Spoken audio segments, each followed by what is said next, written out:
Legend of the Great Sage, Chapter 1556. Li Qingshan terhempas dari alam neraka oleh angin kencang, dan kondisinya segera mulai menurun. Ketenangan tanpa pikiran maupun tanpa pikiran runtuh dalam sekejap, diikuti oleh ketenangan tanpa ketiadaan, ketenangan kesadaran tanpa batas, ketenangan kekosongan tanpa batas, seolah-olah dia telah jatuh dari ketinggian dan kehilangan keseimbangan. Dia lupa arti kekosongan adalah bentuk, dan hanya beberapa pikiran yang tersisa. Dia menghabiskan seluruh jiwanya, dan kesadarannya menjadi kacau. Dia bahkan tidak bisa mempertahankan pikiran yang paling mendasar. Dalam keadaan tak sadarkan diri, ia merasakan dirinya berbaring di tanah yang lembab, dan suara air mengalir bergema di telinganya. Cahaya matahari bersinar melalui celah-celah dedaunan. Segala yang terjadi di alam neraka bahkan alam tanpa warna bagaikan mimpi. Rasa sakit dan kenyataan, siksaan dan balas dendam, semuanya tampak sangat tidak nyata. Ketika pikirannya berangsur pulih, pikiran pertamanya adalah, di mana aku? Seluruh tubuhnya mati rasa akibat angin kencang, dan dia bahkan tidak bisa menggerakkan satu jarinya pun. Ia berusaha sekuat tenaga untuk menoleh dan mengamati sekelilingnya. Matahari bersinar cerah, ombak berkilauan, dan rumputnya hijau. Itu adalah pemandangan musim semi. Tepi sungai ini adalah pemandangan yang biasa di masa mudanya, dan dia tidak pernah merasa begitu akrab dan menyenangkan. Seharusnya aku dikembalikan ke alam manusia. Kalau kau tidak masuk neraka, kau tidak akan tahu manfaat alam manusia. Karena dia tidak bisa bergerak, dia menutup matanya untuk beristirahat. Pada saat ini, terdengar suara di hutan. Li Qingshan membuka matanya lagi dan menoleh untuk melihat. Seekor beruang coklat besar mengintip dari balik hutan lebat. Aku tidak akan dimakan beruang, kan? Duh, apa yang aku pikirkan? Aku tidak terbuat dari daging dan darah, tapi sekali lagi, apakah seekor beruang akan memakan seseorang yang berpura-pura mati? Tepat saat ia membiarkan pikirannya menjadi liar, beruang coklat besar itu benar-benar keluar dari hutan dan berdiri tepat di depannya. Wajah seorang pria terlihat di bawah kepala beruang itu, dan ternyata itu adalah seorang pria yang mengenakan kulit beruang. Li Qingshan tidak dapat menahan tawa. Pria itu juga tertawa dan berkata dengan aksen yang aneh, kupikir itu mangsa, ternyata itu manusia. Li Qingshan melihat busur dan anak panah di tangannya, serta tabung anak panah di pinggangnya. Dia pasti seorang pemburu di pegunungan. Namun, wajah yang dicat itu tampak sangat heroik dan garang. Itu meninggalkan kesan yang mendalam, dan dia pasti orang yang tiran yang dapat melakukan apapun yang dia inginkan di pegunungan.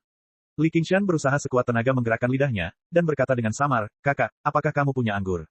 Pria itu tertegun. Ia menyentuh kantung anggur di pinggangnya dan bertanya, bagaimana kamu tahu aku punya anggur? Li Qingshan menjilat bibirnya dan tersenyum. Kamu tidak terlihat seperti orang yang minum air. Aku selalu minum anggur seperti air. Pria itu mengeluarkan kantung anggur dan meneguknya. Aroma anggur itu meluap.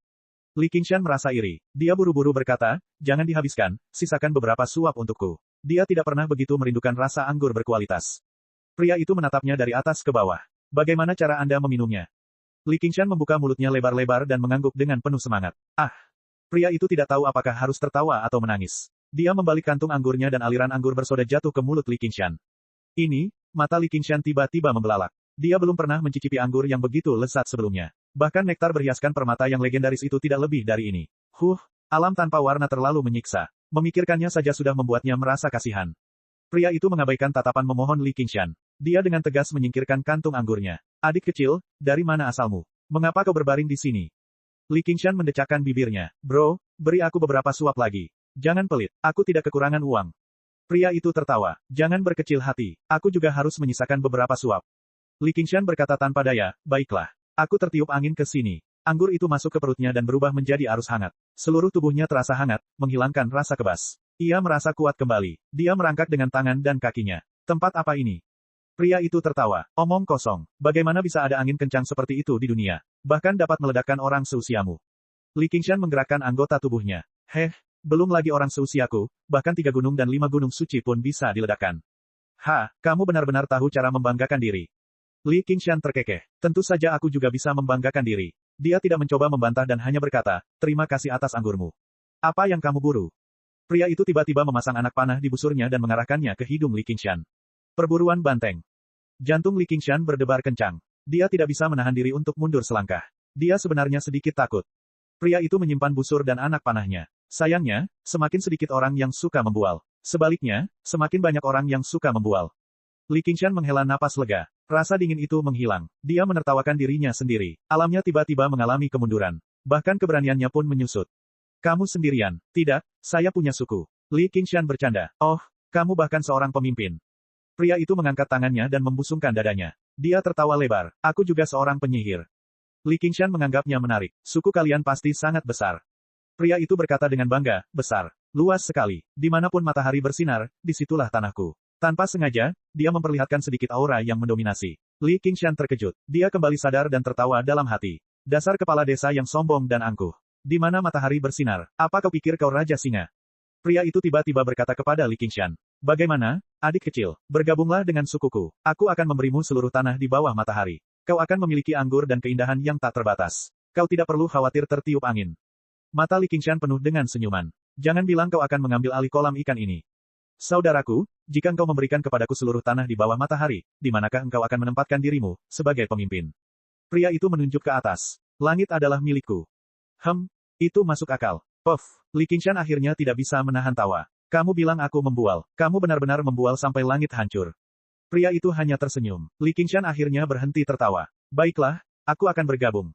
Lelaki itu mengangguk pelan. Sikapnya seperti seorang raja, seolah-olah dia bukan pemimpin suku, melainkan penguasa langit. Li Qingshan mengangkat tangan kanannya. Melapor kepada pemimpin, saya ingin minum. Pria itu mengambil kantung anggur dan melemparkannya kepadanya. Ia mengambilnya dan meneguknya. Setelah meneguknya, ia menghela napas panjang. Anggur yang enak.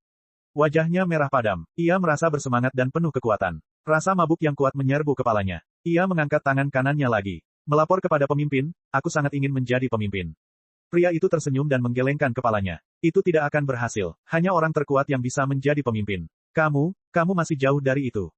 Haha, jangan bilang apa-apa lagi. Li Qingshan memegangi perutnya dan berguling-guling di tanah sambil tertawa. Ia segera ingin menunjukkan kekuatan dewa manusia sebagai keturunan iblis langit. Ia ingin membiarkan kepala desa yang sombong ini memperluas wawasannya. Namun setelah dipikir-pikir, ia merasa hal itu tidak perlu. Toh, pria itu mengajaknya minum dengan niat baik. Tidak perlu membuatnya takut. Baiklah, kau pemimpinnya. Terserah apa katamu, tapi aku akan pergi. Karena kekuatannya sudah pulih, tibalah waktunya baginya untuk melangkah maju. Ada banyak harimau dan serigala di gunung. Ambil ini untuk melindungi dirimu. Pria itu tidak memintanya untuk tinggal. Dia melemparkan benda lain. Li Qingshan menangkapnya. Itu adalah pedang perunggu kuno. Ketika dia menariknya keluar dari sarungnya, tidak ada rasa dingin atau tajam.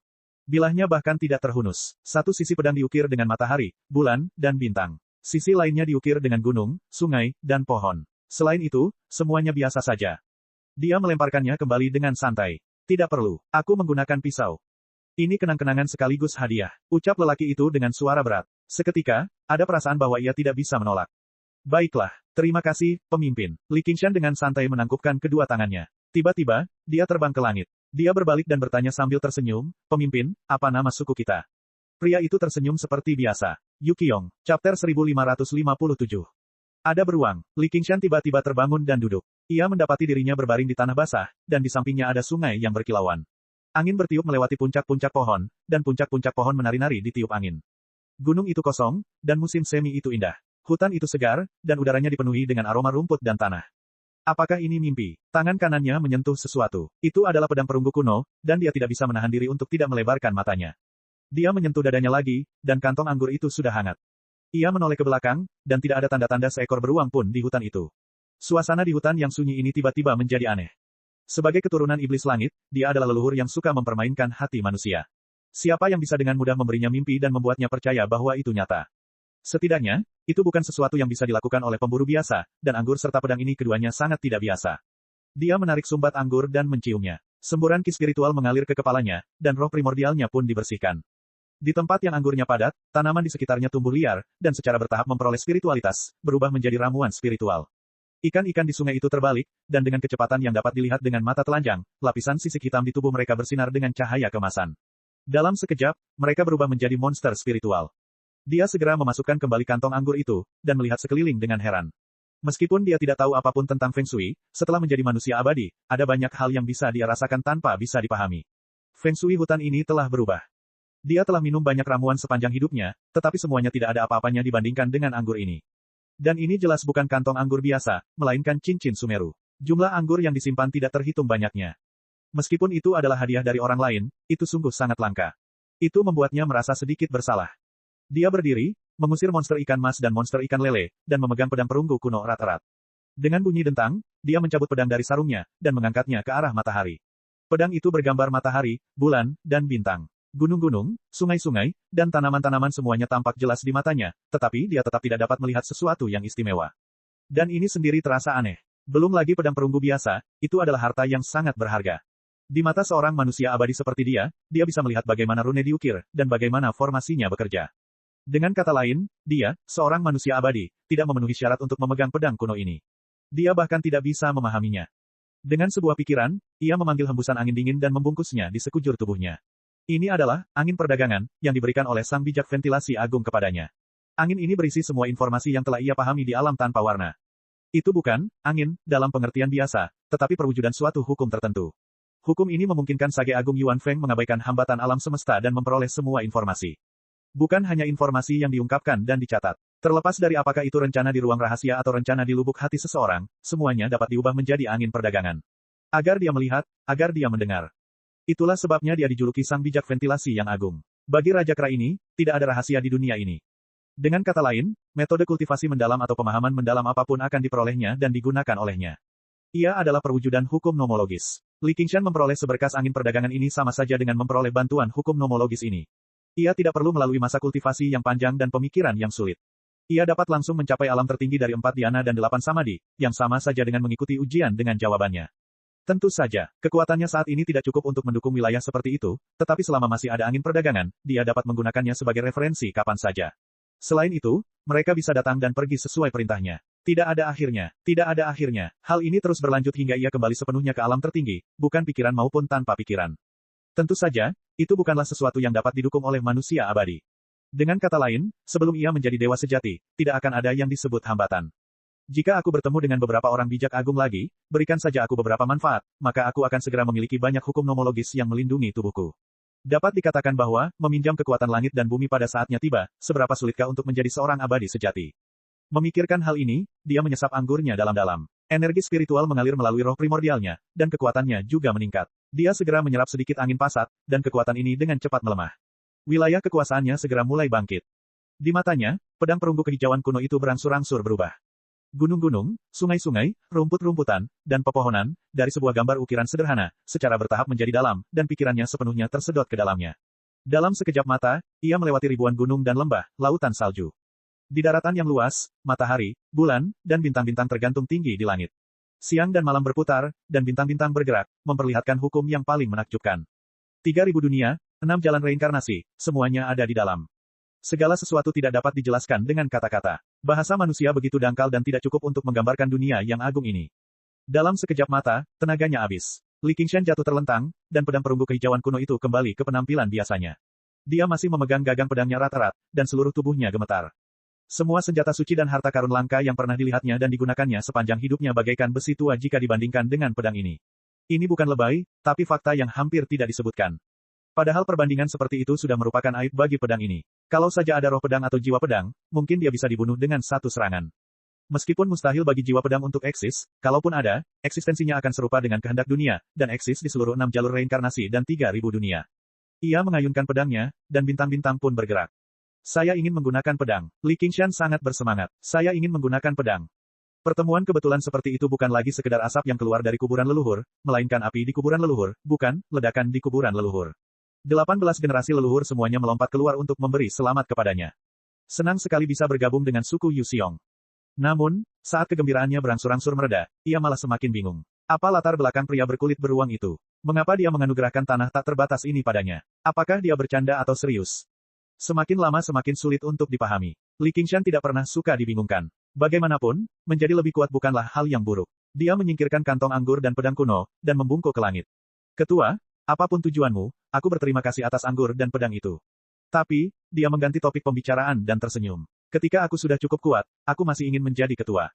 Di atas langit ke-9, kulit beruang pria itu terkelupas, memperlihatkan jubah naga hijau. Mahkotanya bergoyang, dan dia mengangguk sambil tersenyum. Aku akan menunggu hari itu. Kepala naga muncul dari lautan awan dan bertanya, mengapa tidak membunuhnya untuk terbebas dari masalah di masa mendatang? Apakah Anda merasa terancam? Bagaimanapun juga, akulah orang yang dipilihnya. Sayangnya, kalau kau tidak membunuh putrinya, dia mungkin sudah tunduk padaku. Naga raksasa itu menutup matanya. Itu hanya kecelakaan. Tidak ada kecelakaan di dunia. Naga raksasa itu terdiam. Lelaki itu menepuk kepala naga itu dan berkata dengan lembut, kau tahu, aku tidak pernah menyalahkanmu. Tapi jangan lakukan apapun di belakangku, atau aku akan memenggal kepalamu. Langit menjadi gelap, lautan awan bergelombang, dan bintang-bintang meredup. Hanya sosok laki-laki itu yang berada tinggi di langit, dan matanya kosong seperti langit. Langit terasa mematikan, dan bintang-bintang bergerak. Maumu, Chapter 1558. Siaran perhatikan Kidian dan dapatkan berita langsung tentang angpau 515. Siswa yang belum pernah mendapatkan angpau sejak tahun baru kini dapat menunjukkan keterampilan mereka. Pria di punggung naga itu menoleh ke belakang dan melihat ke langit. Di antara hukum-hukum yang saling bersilangan, keenam jalan perlahan bereinkarnasi, membentuk dunia multidimensi dalam bentuk yang tidak dapat dibayangkan atau bahkan dipahami oleh orang biasa. 3.000 dunia, miliaran kehidupan, semuanya ada di dalamnya. Siapa yang pernah berkata bahwa Kingsu panjangnya 30.000 mil, dan Jianghu hanya sebuah sudut? Jika Jianghu masih ada, ia hanyalah sebutir pasir di antara surga dan 10.000 dunia. Ketika katak di dasar sumur dengan susah payah memanjat keluar dari sumur di sepanjang dinding yang licin dan akhirnya melihat langit berbintang yang tak terbatas, siapa yang akan tahu bahwa yang dirindukannya hanyalah langit bundar kecil? Yang dikejarnya hanyalah satu-satunya bintang. Betapapun dangkalnya, ia pernah secara keliru mengira bahwa itu adalah bentuk seluruh langit dan hanya ada satu bintang. Sekarang ia tidak lagi mengenali bentuk langit, dan di lautan bintang yang tak berujung, ia tidak dapat lagi menemukan bintang yang menjadi miliknya. Tiba-tiba ia mengerti bahwa satu-satunya barang yang menjadi miliknya adalah sumur tua itu. Jalan dunia manusia, jauh di dalam lautan, dalam kegelapan. Li Qingshan muncul dari laut dalam, meregangkan anggota tubuhnya, dan berbaring dengan tenang di atas air, menatap lingkaran biru tua, yang dihiasi beberapa kilatan cahaya. Kelihatannya seperti sumur. Tapi, apa itu? Baik. Apa benda berkilau itu? Di mana saya? Siapa saya? Petik 2. Serangkaian pertanyaan, semuanya membingungkan. Sekalipun dia sudah membaca semua buku di dunia, pada akhirnya dia tetap tidak tahu apapun. Pada saat ini, sesosok tubuh putih tiba-tiba muncul. Saat dia melihatnya, dia tertegun, menggigit bibirnya, dan bulu matanya bergetar.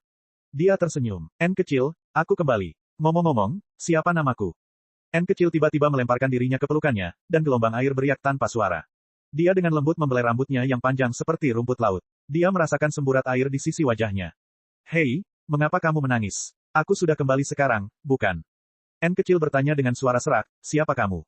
Aku bertanya padamu dulu. N kecil mengangkat kepalanya, menatapnya dengan mata merah, dan bertanya dengan nada hampir menginterogasi, siapa kamu? Suaranya bergema di seluruh air. Tanpa kata, dia menggaruk kepalanya. Baiklah, aku tidak ingat. Aku sudah lupa banyak hal. Namamu Li Qingshan. Ulang N kecil, namamu Li Qingshan. Itu nama yang bagus. Li Qingshan mengangguk puas, seperti yang diharapkan dari nama yang saya berikan. Di sisi lain, N kecil menangis terseduh-seduh. Hei, jangan menangis. Li Qingshan buru-buru menyeka air matanya, tetapi semakin dia menyeka, semakin banyak air matanya. Aneh, dalam ingatannya, dia jelas tidak suka menangis sebanyak itu. Atau apakah dia lupa sesuatu? Little N tiba-tiba berkata, Qingshan, bisakah kita kembali ke dunia 5 benua?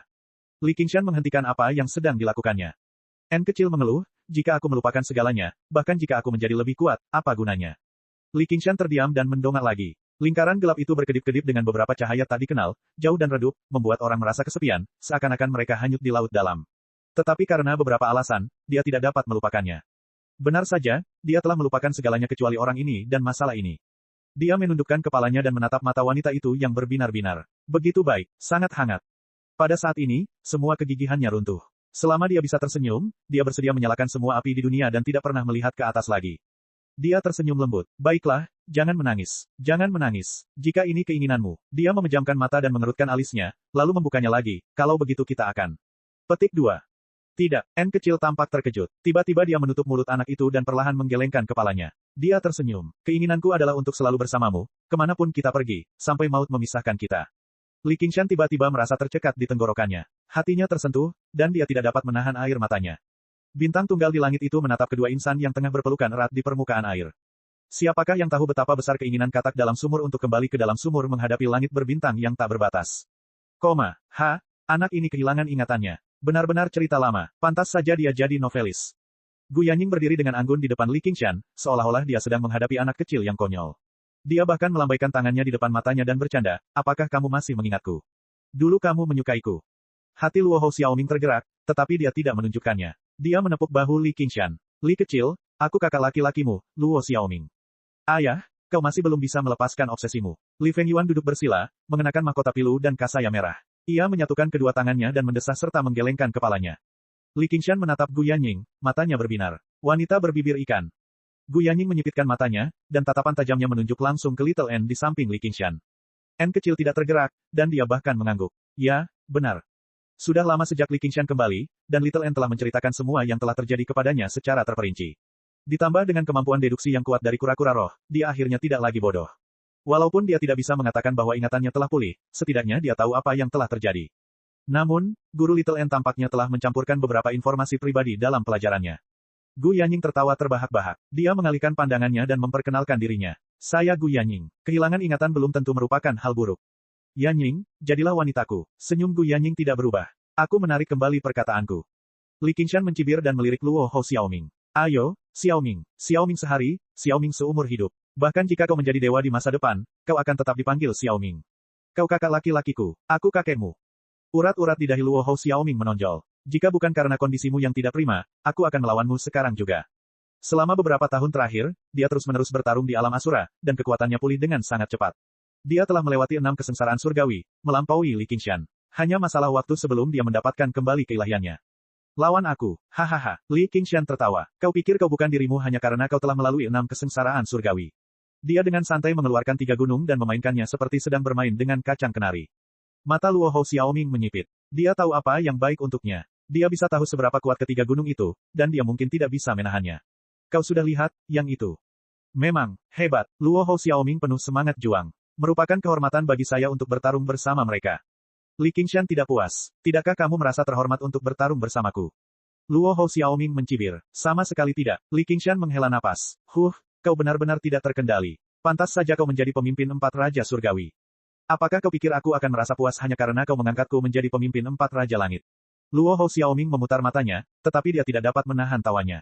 Meski bukan suatu kehormatan untuk bertarung bersamanya, hal itu selalu membuatnya merasa bahagia. Akhirnya, Li Qingshan menatap Li Fengyuan. Dia mengerutkan kening dan menoleh ke Little N. Siapa keledai botak ini? Chapter 1559. Ekspresi Li Fengyuan pada awalnya tidak dapat dimengerti, tetapi ketika dia mendengar ini, wajahnya berubah dan dia berkata dengan marah, Ayah tua besar, aku Fengyuan. Saya juga salah satu dari 4 raja surgawi. Bagaimana kau bisa melupakanku? Fengyuan, kurasa aku pernah mendengar nama ini sebelumnya. Li Qingshan tersenyum dan mencubit dagunya. Bagaimana kau bisa masuk ke dalam 4 raja surgawi? Li Fengyuan terdiam. Meskipun dia adalah burung phoenix langka dan garis keturunannya berasal dari zaman kuno, dia masih kurang dibandingkan dengan 3 raja surgawi lainnya. Dia berkata dengan lemah, ini, aku anakmu. Li Qingshan mengerti. Begitu, dia menepuk bahu Li Fengyuan. Tidak heran kamu punya ayah sepertiku. Kau sangat pandai mengandalkan ayahmu di usia muda. Masa depanmu cerah, nak. Ya, Li Fengyuan mengepalkan tangannya erat-erat. Dalam cerita, bukankah orang yang kehilangan ingatan akan mengalami perubahan kepribadian yang besar? Gu Yanying memiringkan kepalanya. Aku mungkin terlahir untuk menjadi orang yang tidak tahu malu seperti ini. Luo Hou Xiaoming menatap ke langit. Li Qingshan mengabaikan mereka dan mengetuk Vairocana di kepala Li Fengyuan. Mengapa kamu berpakaian seperti ini? Yang disebut Vairocana sebenarnya adalah topi Vairocana dengan 5 mahkota Buddha. Topi Vairocana berwarna merah keemasan itu dihiasi dengan mutiara dan batu akik, dan desainnya sangat indah. 5 mahkota Buddha dicat dengan 5 Buddha berlapis emas, semuanya hikmat dan bermartabat. Jika digabungkan, itu adalah gaya seorang pendeta terkemuka, bukan sesuatu yang bisa dikenakan oleh pendeta biasa. Jika Li Qingshan masih memiliki ingatannya, dia pasti akan mengingat cerita tertentu tentang pergi ke kitab suci Buddha. Li Fengyuan menyatukan kedua telapak tangannya dan menundukkan kepalanya sedikit. Namo Amitabha, aku telah memeluk agama Buddha. Li Qingshan sedikit tercengang. Pada saat itu, Li Fengyuan benar-benar memiliki aura yang bermartabat dan benar. Lalu, dia menjadi marah dan bertanya pada Little N, keledai botak mana yang melakukan ini? Dia bahkan berani berbohong kepada anakku, aku akan pergi dan memukul kepalanya yang botak sekarang juga. Dia kemudian berkata kepada Li Fengyuan dengan sungguh-sungguh, Fengyuan, aku tahu, itu bukan salahmu. Sebagai orang yang paling tidak berguna dari 4 raja surgawi, dia terlalu mudah dipengaruhi oleh orang lain. Tidak ada sedikit pun rasa bersalah di wajahnya. Sebaliknya, wajahnya dipenuhi rasa kasihan, seolah-olah dia berkata, bukan salahmu kalau otakmu tidak berfungsi dengan baik. Ini semua salahmu karena orang tua kandungmu meninggalkanmu, dan aku tidak merawatmu dengan baik. Itulah sebabnya kamu menjadi seperti ini. Li Fengyuan ingin menangis tetapi tidak ada air mata. Tiba-tiba ekspresinya berubah dan dia melayang jauh. Hari itu, saya sedang berkultivasi di bawah pohon bodi daun emas di Taman 100 Ramuan. Wus, angin kencang bertiup kencang. Ribuan cabang dan daun bersinar cemerlang. Dia membuka matanya dan mendongak. Alisnya seperti pedang, matanya seperti bintang, dan rambutnya yang panjang berkibar tertiup angin. Betapapun lucunya dia di depan Li Qingshan, sifatnya tetaplah burung phoenix yang sombong. Dia pernah menguasai kota di antara awan di 9 wilayah dan benua asing di dunia 5 wilayah, dan sangat diyakinkan oleh orang-orang.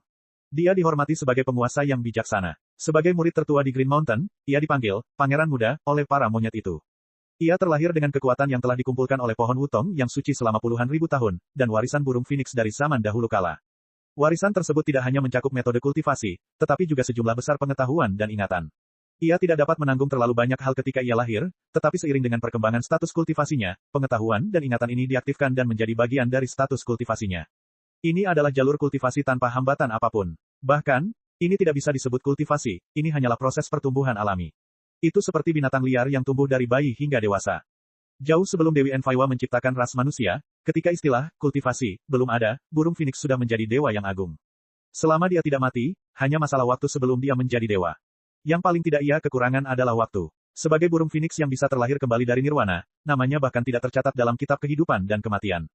Ia dilahirkan bebas dari ancaman kematian dan memiliki semua hal yang diimpikan orang-orang, tetapi ia tetap merasa itu belum cukup. Meskipun, 4 Raja Surgawi, terdengar seperti lelucon baginya, dia sangat menyadari jalan seperti apa yang ditempuh Li Qingshan, dan apa yang akan terjadi padanya jika dia gagal. Jadi, selama 3 tahun, dia tidak meninggalkan pohon Bodhi sama sekali. Dia berlatih keras hari demi hari. Faktanya, bahkan jika dia makan, minum, dan bermain sepanjang hari, kecepatan pertumbuhan kekuatannya jauh lebih cepat daripada orang biasa yang berkultivasi keras. Tetapi meskipun dia berkultivasi keras, kecepatan peningkatannya tidak jauh lebih cepat. Sebagai dewa alami, dia lebih memperhatikan pertumbuhan alami dibanding kultivasi yang diperoleh. Dalam keadaan seperti itu, kecepatan ini jauh dari cukup. Apakah saya harus bersembunyi di belakang dan bersorak ketika Big Daddy bertarung sampai mati di garis depan? Tunggu dia menang atau mati dalam pertempuran. Li Fengyuan mengerutkan kening, dengan ekspresi keras kepala yang mirip dengan Li Qingshan. Dia membutuhkan kekuatan yang dapat menandingi gelar 4 Raja Surgawi, meskipun itu hanya lelucon, Raja memasak.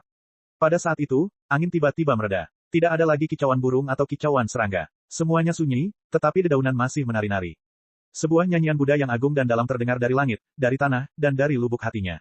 Awalnya, itu terdengar seperti dengungan nyamuk, tetapi semakin keras dan keras. Dalam sekejap, itu terdengar seperti auman singa yang menggelegar. Sinar matahari bersinar melalui celah-celah dedaunan keemasan, dan tiba-tiba begitu menyilaukan sehingga orang tidak dapat melihatnya secara langsung. Li Fengyuan menatap dengan mata terbuka lebar, dan cahaya saling terkait untuk membentuk gambar yang tampak seperti nyata. Pada titik ini, dia mengganti topik dan bertanya, coba tebak apa yang kulihat.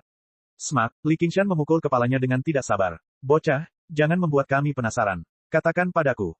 Li Fengyuan berkata dengan marah, Li Qingshan, aku bukan anak kecil lagi. Tidak bisakah kau menunjukkan rasa hormat padaku? Li Qingshan tersenyum dan berkata, di mata ayah besar, kamu akan selalu menjadi anak kecil.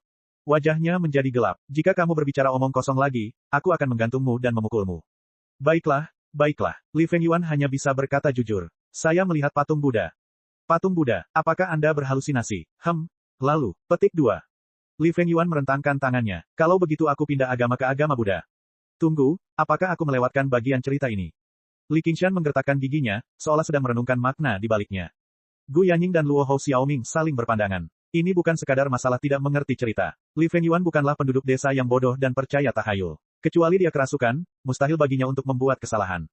Jika dia benar-benar melihat inkarnasi seorang Buddha, maka segalanya tidak akan sesederhana kelihatannya. Terlebih lagi, Li Fengyuan jelas menyembunyikan bagian terpenting dari cerita itu, yang membuat orang merasa bahwa ada masalah besar.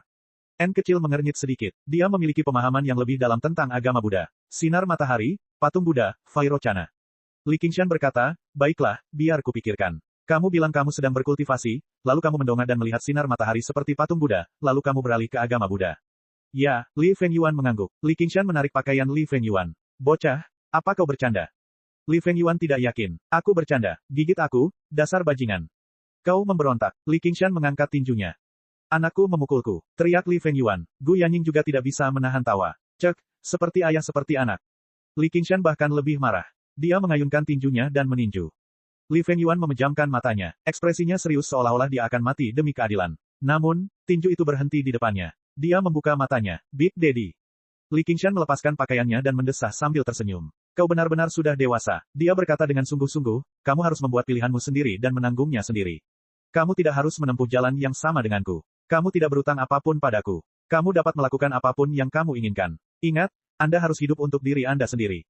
Saya mengerti. Li Fengyuan menatap lurus ke mata Li Qingshan. Ayah, aku tidak akan selalu menjadi orang yang paling tidak berguna di antara 4 Raja Surgawi. Li Qingshan menepuk bahunya. Dia tidak melanjutkan masalah itu lagi. Sekalipun dia memilih untuk menjadi musuhnya suatu hari nanti, tidak ada yang dapat dia katakan. Tentu saja, dia tidak dapat disalahkan karena bersikap kejam. Li Fengyuan mencibir. Dia telah menyadari sesuatu. Dalam ceritanya yang belum selesai, dia memang telah mengkhianati beberapa hal yang sangat penting. Kehidupan abadi atau kekuasaan? Itulah pertanyaannya. Namun, dia bukan salah satu dari kura-kura roh tua itu. Jika dia tidak bisa mengikuti kata hatinya, apa gunanya hidup abadi? Akan tetapi, itu semua untuk dirinya sendiri, jadi tidak perlu mengatakan apa-apa lagi. Dia mengucapkan selamat tinggal kepada Li Qingshan dan kembali ke pohon Bodhi daun emas.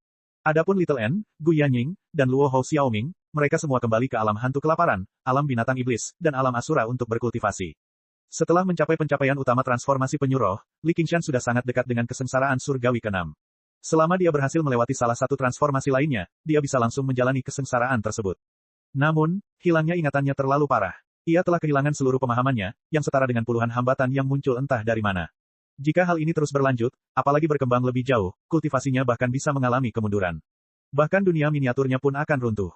Akibatnya, ia mempertahankan transformasi penyuruh sepanjang waktu, mencoba untuk mendapatkan semua transformasi baru. Namun, ini jelas tidak mudah. Sifat transformasi lainnya tidak lebih lemah dari transformasi penyuruh, dan mereka memiliki kemauan yang sepenuhnya berbeda. Penguasa roh Guihai duduk di langit dan muncul di sana-sini. Kitab suci surgawi yang tak terhingga hanya membina sekelompok kaisar manusia. Kultivasi aslinya ada di sana. Ini adalah batasnya. Tidak peduli seberapa kuat kemampuannya untuk menyimpulkan, jalan yang mereka tempuh berbeda, jadi tidak ada gunanya apapun yang dia katakan. Dalam situasi seperti ini, transformasi penyuruh malah menjadi sebuah rintangan. Setiap transformasi Vienggot melambangkan jalur yang berbeda. Jika dia melangkah terlalu jauh di jalan kura-kura roh, dia harus memulai dari awal untuk jalan lainnya. Itu sungguh sangat sulit. Kecepatannya untuk sampai ke sana sama lambatnya dengan kecepatan merangkak kura-kura. Kurang dari 10 tahun lagi sampai sumpah darah Nether River. Melihat betapa waktu semakin mendesak, dia hanya bisa bersabar dan melakukannya perlahan. Tiba-tiba, seekor bangau kertas hitam melayang masuk ke dalam rumah suatu hari dan perlahan-lahan mengembang. Suara Cao Tianjiao bergema di seluruh gua. Li Qingshan, hari pertempuran terakhir sudah dekat. Apakah kau siap? Hahaha. Tawanya penuh dengan kebencian yang tak terselubung. Setelah menjadi manusia abadi, menindas Li Qingshan pada dasarnya menjadi hobi terbesarnya. Semakin Li Qingshan melawan, semakin bahagia dia. Menjelang akhir, dia hanya berpura-pura mati dan membiarkannya melakukan apapun yang dia inginkan. Dia memperlakukannya seperti dia telah menidurinya. Dia sudah menerimanya. Pada dasarnya dia telah menerima balasan karena telah memanfaatkannya di masa lalu. Namun, mereka telah menjadi suami istri entah untuk berapa malam, tetapi dia masih belum melupakan taruhan itu. Dia pada dasarnya tidak memperlakukannya sebagai manusia. Chapter 1560. Dengan jentikan jari Li Qingshan, burung bangau kertas itu berubah menjadi bubuk dan berserakan di air hitam. Kemarahan di hatinya padam setelah beberapa saat. Ketiga gunung itu ditinggalkan untuk Dewa Iblis Qiongqi, bukan untuk bertarung dengan seorang wanita. Tatapannya dalam dan gelap seperti air hitam, beriak sedikit. Dalam sekejap mata, dia telah memperhitungkan untung ruginya. Jika dia tidak melupakan segalanya, dia mungkin memiliki kekuatan untuk bertarung. Menantang Jenderal Ilahi Liu Ding dalam kondisinya saat ini tidak diragukan lagi sama saja dengan meminta untuk dipermalukan. Jadi, pilihan terbaik adalah mengakui kekalahan dan tidak memberi Cao Tianjiao kesempatan untuk berpuas diri. Dan wanita itu pasti tidak akan mengharapkannya untuk menghindari pertempuran. Ya, semenjak dia menguasai transformasi penyuruh, dia selalu dengan mudah mendapatkan kembali ketenangannya dan mempertimbangkan masalah dengan rasionalitas murni, begitu murninya hingga hampir sedingin es. Tapi, dia hanya merasa ada sesuatu yang hilang. Tapi, apa yang kurang? Ia menundukkan kepala dan menempelkan tangannya ke dadanya. Detak jantungnya sangat lambat, dan darahnya tampak mendingin. Darah mengalir di sepanjang pembuluh darahnya ke anggota tubuh dan tulang-tulangnya, membawa serta rasa dingin yang tak terlukiskan. Jika dia menutup matanya, dia akan merasa seperti masih terombang-ambing di reruntuhan akhir, air hitam perlahan-lahan melahap kehangatan dan ingatannya. Siapa saya? Sebenarnya, dia hanya pernah mendengar satu cerita bagus sampai sekarang. Tokoh utamanya bernama Li Qingshan. Mungkin hal itu telah dibumbui oleh narator, baik sengaja maupun tidak sengaja. Li Qingshan, itu pemberani dan gigih. Ia biasanya suka bercanda, tetapi pada saat-saat genting, ia sangat gagah berani, seolah-olah ia akan selalu menjadi pemuda. Ia menundukkan kepalanya. Di atas air hitam itu, yang terlihat hanyalah wajah dingin seorang pria dewasa. Agar tidak mengecewakan Little N, dia mencoba meniru Li Qingshan itu dan bercanda dengan raja-raja surgawi itu. Tapi, siapa aku? Sambil menatap langit yang bulat, dia merasa bahwa tempat itu belum pernah sejauh ini, dan tempat itu semakin jauh dan jauh.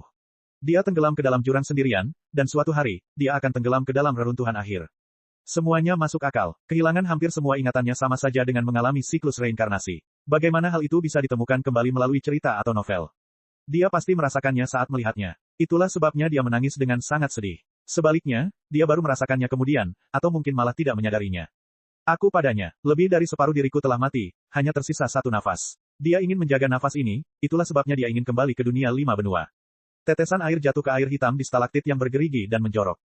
Matanya berkedip sedikit. Selama sepersekian detik, senyumnya dipenuhi kesedihan dan kepahitan, tetapi lenyap dalam sekejap. Dia menggertakkan giginya dan berjuang untuk bangkit dengan ekspresi garang. Dia melepaskan diri dari semua kepercayaan yang diberikan garis keturunan kura-kura rohnya kepadanya. Perencanaan yang tenang, pertahanan diri yang bagaimana. Dia harus menerima tantangan itu. Bahkan jika dia mempermalukan dirinya sendiri, dia sama sekali tidak bisa mengakui kekalahan. Jika tidak, apakah saya masih Li Qingshan? Dia menarik napas dalam-dalam dan meraung ke arah surga. Air hitam membumbung tinggi, bergemuruh di jurang saat mengalir deras ke surga. Bertarung. Sebelum jatuh ke jurang, kamu tidak punya pilihan. Petik 2. Hari pertempuran terakhir, arena kura-kura hitam. Para murid sejati telah tiba sejak lama. Mereka mengobrol dan tertawa di panggung tontonan di tebing. Cao Tianjiao secara khusus mengundang mereka untuk menonton pertempuran. Bahkan jika mereka tidak memiliki undangan, bagaimana mungkin mereka tidak menonton adegan yang begitu hidup? Seseorang bertanya sambil tersenyum, Letian, mengapa kamu tidak mulai berjudi? Letian mengangkat bahu. Saya tidak memenuhi syarat. Jelas, dia tidak hanya berbicara tentang dirinya sendiri. Para pengikut sejati saling memandang. Tidak ada yang merasa tidak puas.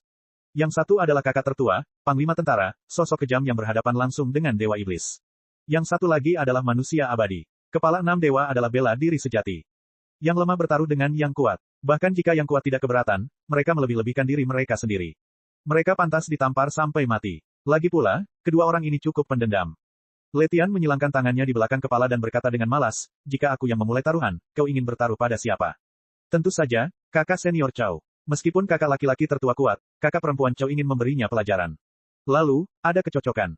Apa pertandingannya? Saya sedang mengajari anak saya. Puff, hahaha. Petik 2. Semua orang tertawa terbahak-bahak. Selama bertahun-tahun, Chow Tianjiao telah memberi pelajaran kepada Li Qingshan. Berbagai lelucon tersebar di antara para murid sejati.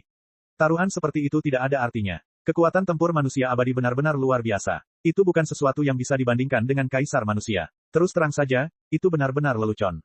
Hanya Letian yang tiba-tiba tersadar. Ia berbalik dan membungkuk. Salam, kakak senior tertua. Li Qingshan berdiri dengan kedua tangan di belakang punggungnya di tebing lain yang tidak jauh dari sana.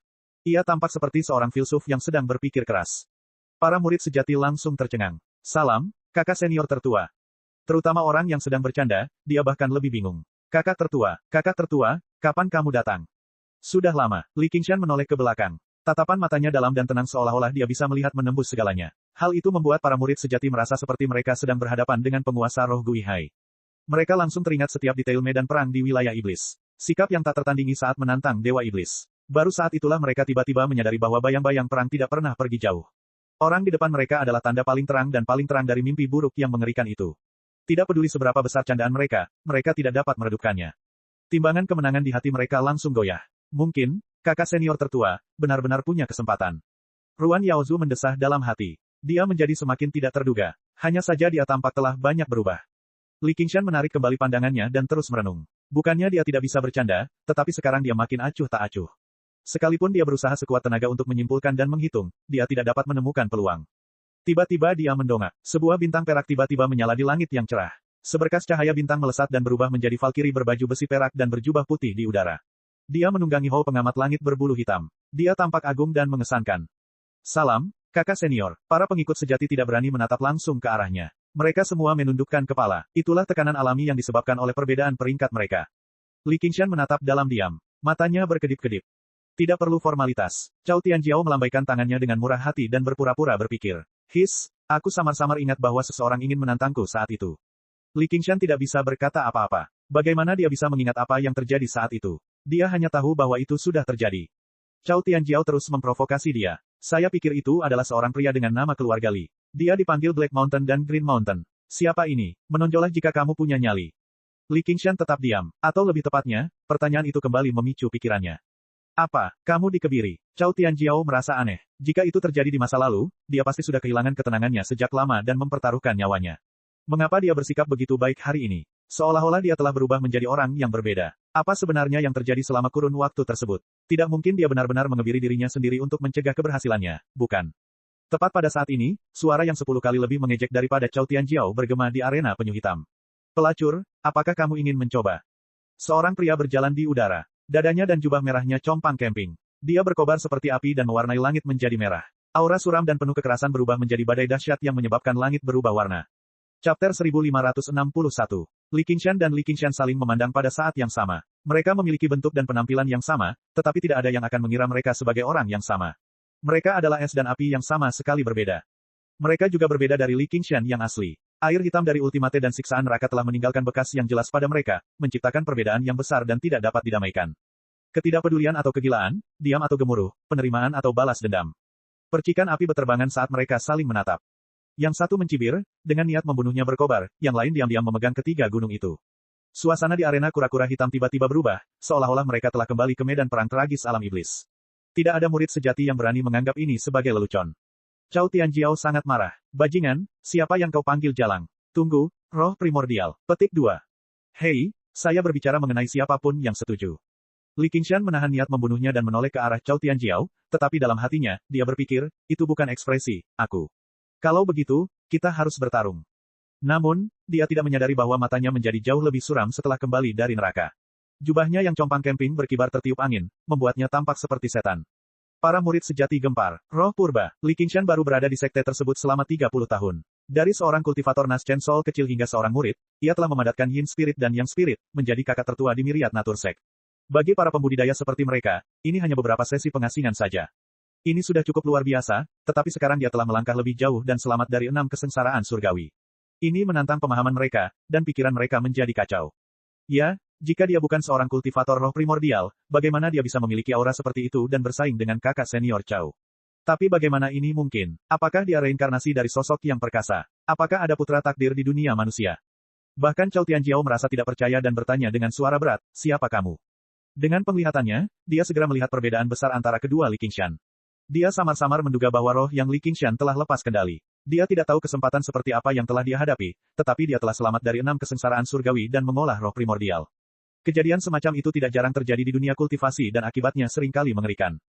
Pertanyaannya sangat penting. Jika roh primordial Li Qingsong ini menggunakan nama lain, itu berarti dia harus memutuskan semua ikatan dengan dirinya yang asli, dan akan ada kemungkinan untuk hidup berdampingan. Namun, jika jawabannya masih Li Qingshan, maka pertarungan hidup dan mati tidak akan dapat dihindari. Langit tidak mungkin memiliki 2 matahari, dan sebuah negara tidak mungkin memiliki 2 tuan. Tidak mungkin ada 2 Li Qingshan di dunia. Anak haram ini, dia tidak ragu mengorbankan roh yangnya untuk menipuku. Sekarang dia mendapatkan apa yang pantas dia dapatkan. Dia berada dalam dilema, tidak tahu di pihak mana harus berdiri. Jika dia duduk diam dan tidak melakukan apapun, Li Qingshan pasti akan mati. Li Qingshan yang berada di tanah bergumam pada dirinya sendiri, siapa aku? Li Qingshan, yang berada di langit, tertawa. Pertanyaan ini terlalu mudah dijawab. Aku pamanmu. Sudut mata Chao Tianjiao berkedut, dan dia tiba-tiba tertawa terbahak-bahak. Bagus, hebat sekali. Ini seharusnya menjadi pertarungan hidup dan mati, tetapi saya telah bermain selama bertahun-tahun, dan saya benar-benar tidak dapat membunuhnya. Sekarang saya tidak pusing lagi. Petik 2. Dia perlahan menarik keluar sebuah pedang perak panjang. Bintang-bintang di pedang itu bersinar, tersusun dalam 7 istana kura-kura hitam. Cahaya itu seperti merkuri yang tumpah ke tanah, dan aura pembunuh yang dingin itu seperti angin musim gugur yang menyapu daun-daun yang gugur. Di langit, Li Qingshan berjalan dengan tenang sambil meletakkan kedua tangannya di belakang punggungnya. Meskipun dikatakan bahwa, untuk melawan agresi asing, seseorang harus terlebih dahulu menenangkan batin, sulit untuk menghilangkan kebencian di hatiku jika aku tidak memberimu pelajaran hari ini. Dia ingat dengan jelas semua hal yang telah diganggu padanya selama bertahun-tahun, dan dia menggertakkan giginya karena kebencian. Dia tahu bahwa dirinya yang lain sedang mengamatinya, dan dia juga tahu bahwa Chao Tianjiao bukanlah lawan yang dapat dikalahkan dengan mudah. Jika dia tidak bisa menang, segalanya akan menjadi sangat merepotkan. Namun dia hanya ingin, dirinya, melihat siapa Li Qingshan yang sebenarnya. Cahaya dingin menyala. Chao Tianjiao mengambil langkah pertama. Li Qingshan terpotong menjadi 2 di udara. Dia tertawa dan berkata, hanya itu. Mari kita lihat berapa kali kamu bisa membaginya. Chao Tianjiao tertawa dingin. Dia mengayunkan pedangnya dengan sangat lambat, mengubah kekerasan menjadi kelembutan. Mata pedang itu melepaskan cincin cahaya perak yang seterang bulan. Kecemerlangannya meliputi semuanya, lapis demi lapis. Dalam sekejap, pedang astral pedang kura-kura hitam yang kejam dan mematikan yang tak terhitung jumlahnya mengembun. Alis tebal Li Qingshan terangkat. Wanita ini benar-benar tidak tinggal di 9 surga tanpa alasan. Semua orang menyaksikan Li Qingshan diiris lapis demi lapis. Setiap irisan sangat tipis sehingga orang dapat melihat dengan jelas pembuluh darah dan tulangnya, dan semuanya berhamburan di langit. Chao Tianjiao sama sekali tidak merasa bangga. Dia tahu betul bahwa sampai sekarang, dia telah mengambil inisiatif untuk membagi roh primordialnya. Lapisan-lapisan Li Qingshan memiliki wajah mengejek di setiap irisan. Dari irisan terkecil di ujung jari hingga irisan terbesar di dada, mereka semua berkata bersama, teknik pedang yang bagus, tapi tidak berguna. Pemandangan aneh seperti itu membuat semua orang tercengang. Itu adalah sesuatu yang bahkan tidak akan pernah mereka bayangkan dalam mimpi buruk mereka. Tidak berguna. Kalau begitu, cobalah ini. Ekspresi Chao Tianjiao tampak tegas. Ia mengangkat pedangnya tinggi-tinggi. Cahaya mengalir mundur dan berkumpul di ujung pedang, menjadi semakin terang. Dalam sekejap mata, cahaya itu begitu menyilaukan sehingga orang tidak dapat melihatnya secara langsung. Cahaya itu mewarnai seluruh arena kura-kura hitam menjadi dunia perak. Di bawah cahaya keperakan, setiap permukaan potongan menjadi lamban, kehilangan rasa riang seperti ringannya bulu. Li Qingshan merasakan tekanan yang sangat besar. Rasa dingin dengan cepat meresap ke dalam jiwanya yang purba, seolah-olah dia telah kembali ke gletser alam neraka. Namun, rasa dingin ini jauh lebih merusak daripada siksaan neraka. Serangan yang membabi buta seperti itu membuat semua teknik transformasi tidak berguna. Itu menjadi pertarungan kekuatan murni. Chao Tianjiao adalah manusia abadi, tetapi dia tidak memiliki tubuh fisik. Dalam arti tertentu, dia hanyalah seorang hantu abadi. Bukan saja kemampuannya yang membatasinya, ia juga tidak memiliki keunggulan dalam hal kekuatan. Jika hal ini terus berlanjut, hanya masalah waktu sebelum dia dikalahkan. Semua potongan itu disatukan lagi, tetapi tidak membentuk sosok manusia. Seolah-olah mereka telah mengacaukan tatanan dalam kepanikan mereka, berubah menjadi monster yang terdiri dari manusia tetapi sama sekali tidak manusiawi. Lebih jauh lagi, seolah-olah ia menyatukan mereka dengan paksa. Setiap bagian tumbuh dengan tidak terkendali, menumbuhkan anggota tubuh yang tak terhitung jumlahnya. Ia menjadi semakin aneh dan terdistorsi, tak terlukiskan. Pikiran semua murid sejati terpengaruh dengan keras. Semakin mereka ingin membedakannya, semakin menyakitkan dan membingungkan mereka. Mereka ingin mengalihkan pandangan, tetapi mereka tidak bisa melakukannya. Mereka tertarik dengan kuat. Ada banyak sekali wajah di tubuh monster yang tak terlukiskan itu. Ada banyak sekali ekspresi berbeda pada mereka, tawa, kemarahan, ketakutan, ejekan, rasa bersalah. Ada banyak sekali perubahan emosi, menyebabkan mereka kehilangan kendali dan hampir mengamuk. Pedang Cao Tianjiao bergetar pelan, dan kilau peraknya meredup. Monster yang tak terlukiskan itu memiliki banyak mulut di tubuhnya. Mulut-mulut itu mengeluarkan suara-suara yang tak terlukiskan padanya, dan pikirannya berdengung. Chapter 1562. Oh tidak, hati Cao Tianjiao mencelos, dan perasaan hangat memenuhi seluruh punggungnya. Seolah-olah baju besi perak itu tidak ada, dan kulitnya menempel erat di dada pria itu. Dia berkata dengan marah, bajingan, hina. Dalam pertarungan langsung, Li Qingshan bukanlah tandingannya. Bahkan jika dia menggunakan api ilahi penghancur dunia, itu tidak akan berguna. Selain itu, jalan bela diri sejati penuh dengan niat membunuh, yang sangat bagus dalam menahan iblis. Namun, ketika mereka disergap di Cold Blood Pass, dia telah mengorbankan roh yangnya untuk membantunya memadatkan roh primordial kura-kura hitam melalui kultivasi ganda. Hal ini meninggalkan celah, pintu belakang, yang hanya terbuka untuknya. Awalnya, Li Qingshan tidak cukup kuat, bahkan jika dia menyelinap masuk, dia akan dipukuli. Sekarang setelah dia melalui 6 kesengsaraan surgawi, mereka berada di alam yang sama, jadi situasinya terbalik. Beraninya kau berkata begitu. Li Qingshan tersenyum jahat. Wanita jalang, apa kau sudah lupa bagaimana kau memperlakukanku selama ini? Cao Tianjiao berkata dengan marah, jika kau memanggilku, jalang, lagi, aku akan. Kau akan apa? Tangan Li Qingshan menembus baju zirah itu dan meletakkannya di dadanya. Berhenti. Cao Tianjiao merasa malu dan marah. Jangan di sini. Baiklah, kalau begitu mari kita pergi ke tempat lain. Li Qingshan terkekeh dan menerkamnya. Penglihatan Cao Tianjiao kabur, arena penyu hitam menghilang, dan pemandangan di depannya sangat familiar. Sungai berdeguk, pohon willow bergoyang, dan suara yang familiar terdengar di telinganya. Apakah kamu masih ingat? Ini adalah tempat lama kami. Ini adalah ilusi dari kultivasi ganda pertama mereka, tetapi kali ini, dia jelas tahu bahwa dia telah terseret ke dalam mimpi buruk olehnya. Sebaliknya, dia menghela napas lega. Kemudian, dia menyadari bahwa tidak ada pedang di tangannya, tidak ada baju zirah di tubuhnya, hanya lapisan tipis kain kasa yang samar-samar menggambarkan bentuk tubuhnya yang sempurna. Dia dipeluk erat oleh pria itu. Dia membalas dengan marah, tetapi tangannya lemah dan tidak berdaya. Dia dengan santai menangkapnya dan berkata sambil tersenyum, ayo kita lakukan lagi. Ayo berlatih ganda. Para murid langsung terbangun dari kekacauan. Di langit, monster yang tak terlukiskan itu telah menghilang, hanya menyisakan Cao Tianjiao di langit. Wajahnya tanpa ekspresi, dan matanya tertutup rapat, seolah-olah dia telah tertidur lelap. Mereka saling memandang dengan kaget. Mereka tahu bahwa jurus yang digunakan Li Qingshan tadi tidak ditujukan kepada mereka. Mereka hanya terpengaruh olehnya. Kalau tidak, mereka pasti sudah menggila dan bahkan mati karena gila.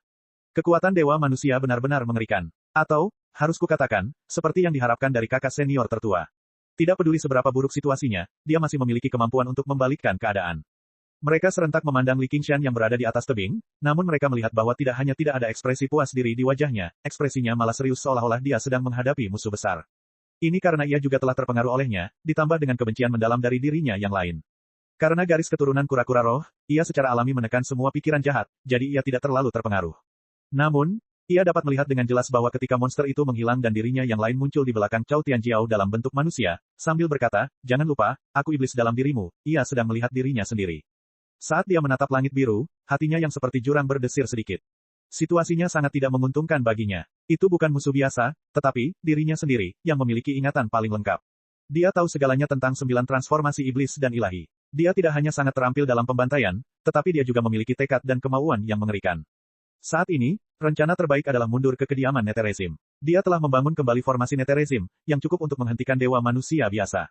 Namun, ia hanya duduk di sana tanpa bergerak. Sifat keras kepala yang tidak dimiliki oleh kura-kura roh membuatnya tetap berada di tempatnya. Cahaya bersinar di matanya, dan dia melambaikan tangannya dengan tegas. Potongan-potongan cangkang penyuruh beterbangan di udara, menumpuk bersama-sama untuk membentuk benteng yang tidak bisa dihancurkan. Dia tidak berharap pertahanan ini akan berguna. Itu hanya untuk menghindari serangan mendadak dan memberinya cukup waktu untuk bereaksi. Sambil mencengkeram 3 gunung dengan erat, dia berkata dengan tegas, mari kita bertarung sampai mati, Li Qingshan.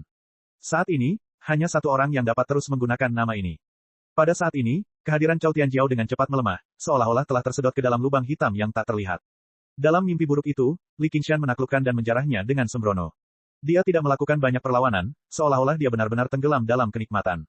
Dia hanya akan menatapnya dengan tatapan aneh dari waktu ke waktu. Tidak peduli berapa banyak kata-kata kasar yang diucapkannya, ini bukanlah pertarungan sampai mati. Mereka bukanlah musuh yang tidak dapat didamaikan. Sebaliknya, mereka adalah mitra kultivasi. Siapa yang tahu berapa kali mereka berbagi kesenangan seperti ini? Kali ini, dia hanya membalikkan keadaan dan menjadi tuan. Sederhananya, dia akan mengubah posisi mereka. Kalau tidak, bahkan jika dia menggunakan celah, dia tidak akan berhasil dengan mudah. Sekalipun dia berhasil, dia tidak akan berani berbuat semaunya. Berdasarkan kepribadian Cao Tianjiao, dia lebih baik mati tanpa pandang bulu daripada dipermalukan tanpa alasan. Cao Tianjiao tiba-tiba bertanya, apakah kamu benar-benar akan bunuh diri? Li Qingshan berkata dengan marah, itu bukan urusanmu. Ini urusanku sendiri. Siapa di antara kalian yang harus aku akui? Tidak peduli yang mana, aku tidak butuh pengakuanmu. Aku benar-benar penasaran, apa yang telah kau lalui? Kau tampaknya telah banyak menderita. Cao Tianjiao tiba-tiba mengulurkan tangan dan membelai pipi Li Qingshan, seolah dia merasa kasihan padanya. Setelah bertahun-tahun bertengkar dan bermain-main, tentu saja, alasan utamanya adalah karena dia telah memukulinya tanpa ampun. Jika dia tidak kenal ampun, mengapa dia meninggalkan celah? Pada saat ini, hati mereka terhubung, dan bahkan ada sedikit kesedihan. Hanya rasa sakit yang luar biasa yang dapat membuat seseorang begitu kuat. Jangan mengasihaniku. Li Qingshan mengerutkan kening, meraih pergelangan tangannya, dan menekannya ke tanah. Ia berusaha sekuat tenaga untuk menyerap kekuatan sebanyak mungkin melalui kultivasi ganda untuk sementara waktu menebus kekurangan tubuh fisiknya. Meski begitu, ia masih menyimpan rasa waspada yang mendalam. Apakah kamu masih takut tidak bisa menang? Cao Tianjiao bingung. Aku tidak pernah meremehkan diriku sendiri. Li Qingshan memiliki intuisi yang jelas bahwa di tangannya, pasti ada senjata pembunuh hebat yang dapat membunuhnya. Kemungkinan besar itu berasal dari Yang Maha Kuasa, dari orang bijak agung lainnya. Jika memang begitu, mengapa tidak membiarkan dirimu hidup? Jalani saja jalan masing-masing. Cao Tianjiao menjilat bibirnya, sengaja menggunakan lelucon untuk menutupi kekhawatirannya, aku masih bisa mengubah keadaan sedikit. Tidak menyenangkan untuk binasa bersama. Jangan khawatir, tidak peduli apapun, Li Qingshan akan selamat. Kalau tidak, siapa yang akan melanjutkan perjalanan menuju 9 surga ini? Orang itu tidak harus saya. Jika memang sampai pada titik di mana ia harus binasa bersama, ia tidak akan ragu. Jika mengorbankan dirinya dapat membantunya, maka lakukanlah. Bahkan jika dia bunuh diri, selama pesan berharga dari neraka tak berujung ini terus disampaikan, semuanya tidak akan sia-sia. Melanjutkan, teruslah maju, apapun yang terjadi. Cao Tianjiao terkejut, kau benar-benar orang gila. Li Qingshan tersenyum dan melambaikan tangannya. Selamat tinggal, Jalang. Di tebing, hati Li Qingshan bergetar. Ini dia, langit tiba-tiba menjadi gelap. Dewa iblis yang mengerikan dengan kulit berwarna nila, 3 kepala, dan 6 lengan berdiri di langit. Sosok itu memiliki aura seperti iblis surgawi dan sangat marah. Aura hitam menyelimutinya, membumbung tinggi seperti api. Sosok itu dipenuhi dengan keinginan untuk menghancurkan dan memusnahkan yang belum pernah terjadi sebelumnya. Hancurkan musuh, hancurkan dunia, dan hancurkan dirinya sendiri. Tiba-tiba sebuah mata vertikal terbuka di dahinya. Pada saat berikutnya, api kiamat membakar seluruh tebing, menghancurkan benteng yang terbentuk dari cangkang mendalam milik penyuruh. Dikelilingi oleh api yang menghancurkan segalanya, Li Qingshan yang lain mengangkat tablet pemindah gunung tinggi ke udara. Ini adalah harta karun misterius yang diberikan langsung oleh Mountain Moving Sage. Itu cukup untuk menangkis Demon God, jadi dengan mudah memisahkan Apocalyptic Fire. Ketiga gunung mulai gelisah. Di langit, pupil mata Li Qingshan, yang telah berubah menjadi iblis surgawi, menyempit. Dia segera merasakan bahaya yang mengancam jiwanya. Ini adalah harta karun yang aku peroleh dari Ruins End. Itu sungguh hebat. Meskipun dia mungkin orang pertama yang mati karena hal ini, karena ini adalah jalan yang telah dipilihnya, dia tidak peduli dengan ejekan takdir.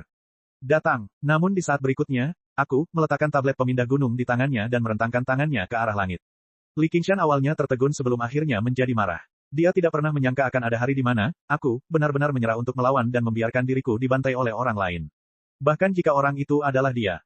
Bajingan ini tidak layak menggunakan nama, Li Qingshan, tetapi dia tidak akan pernah membiarkan kesempatan yang diberikan surga ini berlalu begitu saja. Dia menerjang tubuh Dewa Iblis dan mulai merasukinya. Awalnya, dia masih berhati-hati terhadap aku, bertanya-tanya apakah aku punya trik tersembunyi. Namun, aku sama sekali tidak menolak, dan dia juga tidak berniat mati bersama. Dia diam-diam membiarkan aku mengambil alih segalanya. Li Qingshan bertanya dengan marah, mengapa? Mungkinkah perjalanan ke Ruins End telah mengubah aku menjadi keadaan yang menyedihkan? Apakah tekadku begitu lemah sehingga tidak dapat menahan satu pukulan pun? Aku memejamkan matanya. Masa lalu berkelebat di depan matanya. Selain Ruins End yang gelap, yang ada hanyalah wajahnya. Dari sudut pandang tertentu, dia seperti bayi yang baru saja lahir beberapa bulan lalu. Selain sisa-sisa kenangan, masa lalunya, yang ada hanyalah hari-hari dan malam-malam yang dihabiskannya bersamanya, air mata dan tawa. Chapter 1563. Hati Li Qingshan bergetar. Saat kepemilikan berhasil selangkah demi selangkah, dia perlahan melahap ingatannya. Kenangan itu terlalu dangkal. Kenangan itu bukan aliran deras, tetapi hanya beberapa bongkahan es yang pecah. Setiap bongkahan es memiliki latar belakang yang gelap dan dalam, dan pemandangan yang sama terpantul berulang kali pada bongkahan es itu. Sang bijak agung dari gunung bergerak, yang berdiri megah bagaikan gunung di reruntuhan akhir, langit yang menyerupai sumur di tempat tinggal Netherrealm, dan tangisannya bagaikan anak gelandangan. Adegan ini menusuknya dalam-dalam, bahkan lebih menyakitkan daripada menanggung siksaan neraka. Jadi, aku sudah melupakan segalanya. Jadi, aku bukan seorang pengecut. Mereka semua telah melalui kesulitan yang mengerikan, dan baru bisa terbebas dari kesulitan itu setelah mengerahkan segala daya yang mereka miliki. Mereka semua penuh luka. Sekalipun dia tidak pernah kehilangan satu pun ingatannya, siksaan neraka dan pengkhianatan yang tak terlupakan membuatnya terbakar amarah dan kebencian, juga kecurigaan yang mendalam. Jika orang bijak sekalipun bisa mengkhianati satu sama lain, seperti apakah akhir dari jalur 9 surga? Bagaimana mungkin dia tidak dipenuhi pertanyaan? Sampai saat ini, aku tenggelam ke dalam lautan kesadaran yang tak terbatas dengan tenang dan damai. Aku tak dapat menahan diri untuk berpikir lagi, siapakah aku sebenarnya? Bahkan dengan garis keturunan kura-kura roh yang sempurna, yang memungkinkan saya mengintip rahasia surgawi dan melihat takdir, ini adalah satu-satunya pertanyaan yang masih belum terjawab.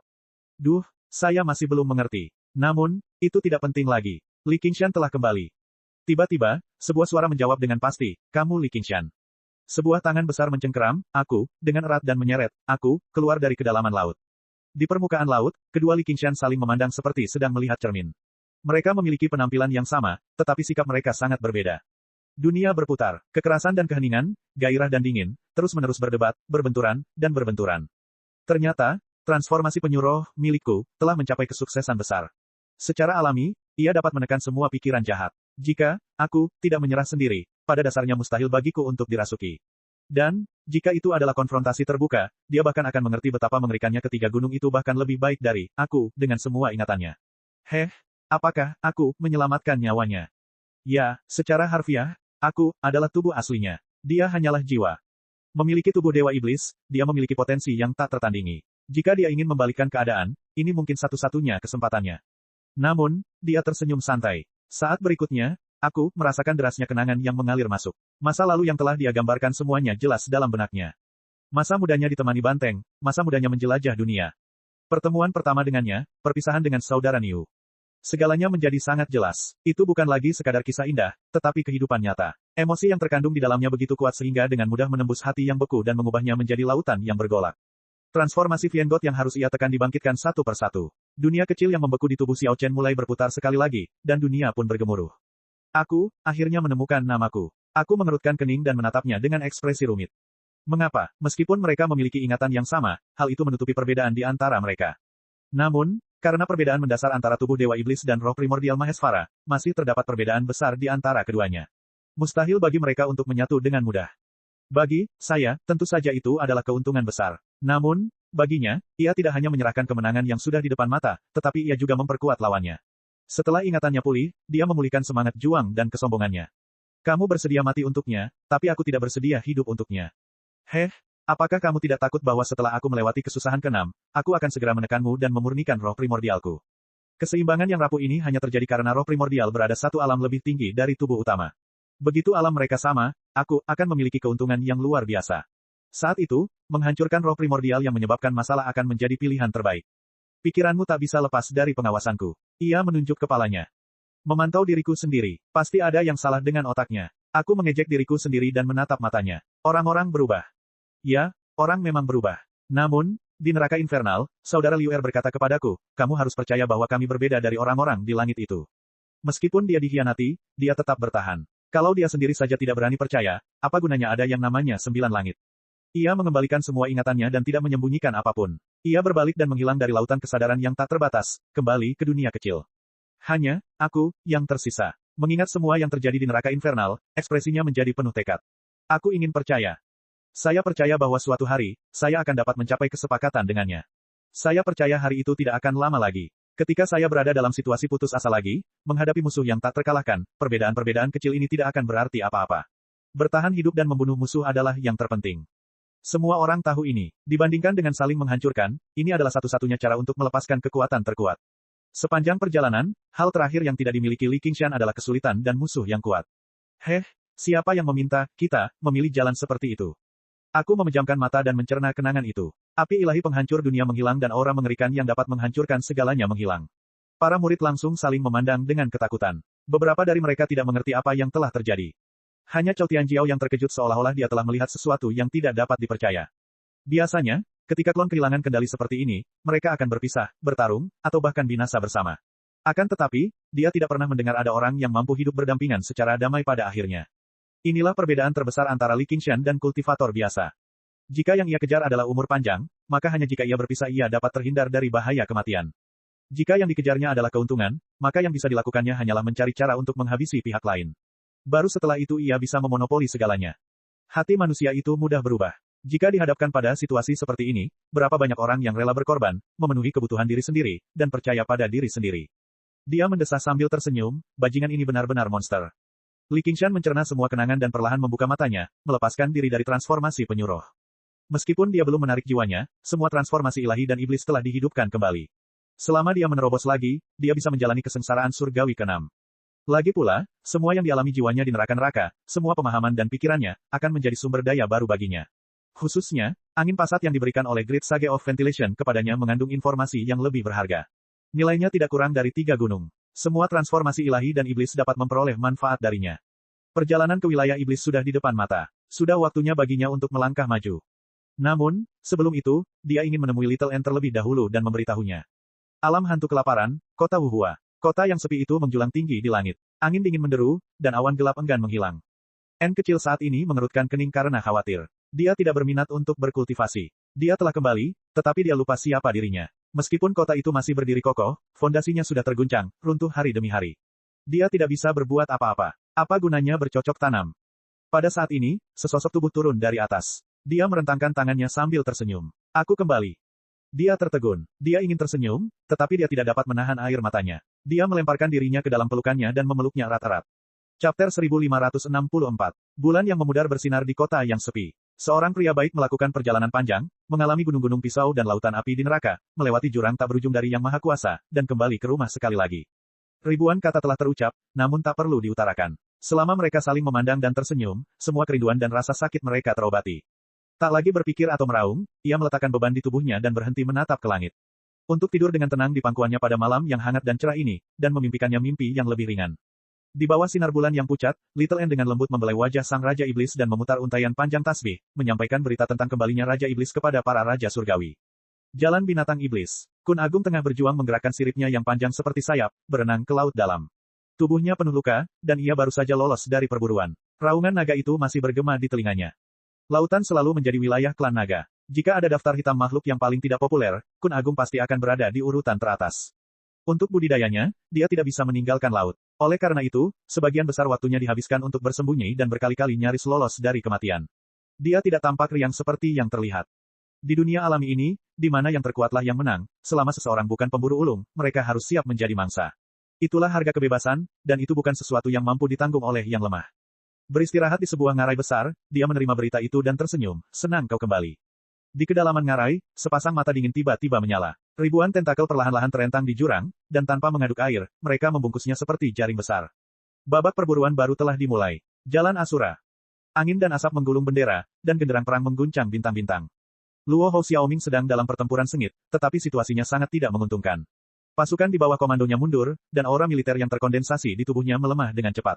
Dia tidak dapat melawan penguasa Asura yang dilindungi oleh Dewa Perang. Metode kultivasi Asura tidak pernah melalui pengasingan, tetapi melalui pertempuran berdarah tanpa akhir, ia menjadi Dewa Perang yang tak terkalahkan. Jika dia tidak menantang yang kuat, maka tidak ada gunanya bertarung. Menindas yang lemah secara membabi buta akan merusak semangat juangnya dan dia akan kehilangan berkah surga. Namun, menantang yang kuat mudah diucapkan, tetapi itu hanyalah penyiksaan diri.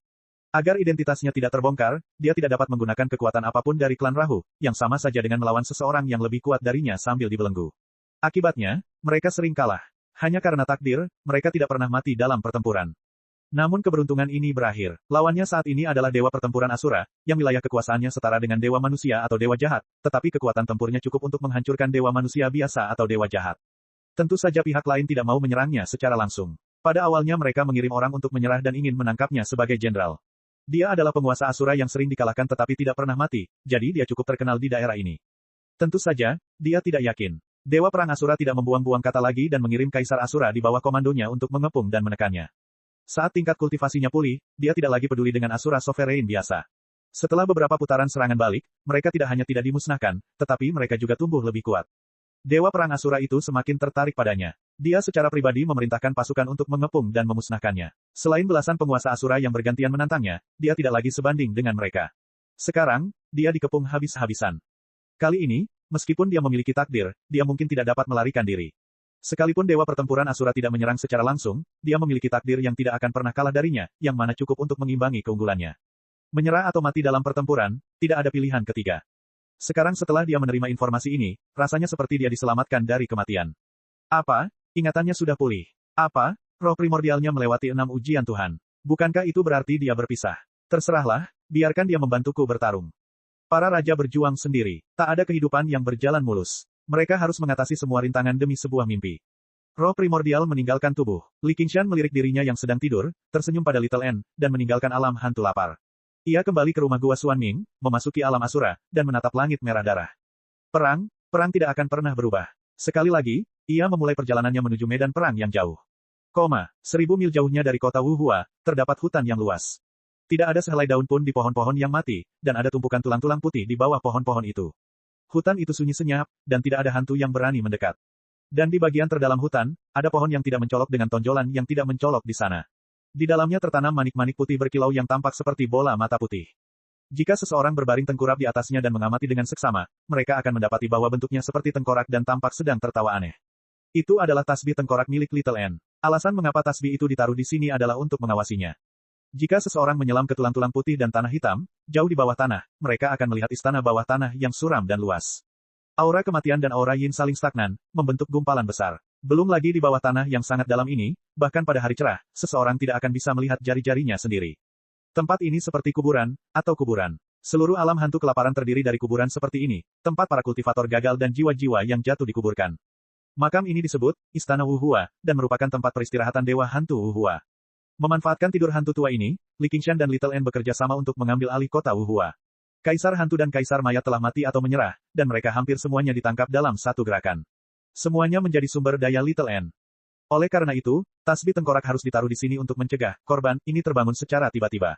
Meskipun hantu tua ini tidur selama 100 tahun dan bangun selama 100 tahun, dan masih ada lebih dari 30 tahun sebelum dia bangun, lebih baik aman daripada menyesal. Mandat surgawi alam hantu kelaparan cukup bermusuhan dengannya, seorang keturunan tulang putih. Tentu saja, mereka juga bukan orang baik. 30 tahun kemudian, bahkan jika hantu tua itu tidak datang mencari masalah dengan mereka, mereka masih akan menyeret orang ini keluar untuk membakar api. Sebuah peti mati batu hitam tergantung terbalik di tengah istana bawah tanah. Di bawahnya terdapat jurang gelap dan dalam yang seakan mengarah langsung ke dunia bawah. Ini adalah simpul tempat urat-urat bumi saling terkait. Jika ini adalah dunia normal, pasti akan ada gunung terkenal dan sungai besar yang dipenuhi dengan ki spiritual. Itu adalah tempat yang paling cocok untuk membangun tempat tinggal gua. Namun, di alam hantu lapar ini, tidak ada ki spiritual yang bisa dibicarakan. Yang ada hanyalah yin ki dan ki kematian yang terus-menerus keluar dari jurang dan meresap ke dalam peti mati batu. Pada hari ini, terdengar suara gemuruh aneh dari jurang. Mayat-mayat yang terpotong-potong berdesir turun, dan peti mati batu itu sedikit bergetar. Sejak bertahun-tahun yang lalu, atau lebih tepatnya, sejak Li Qingshan dan Little N menaklukkan kota Wuhua, gempa bumi telah sering terjadi di sini.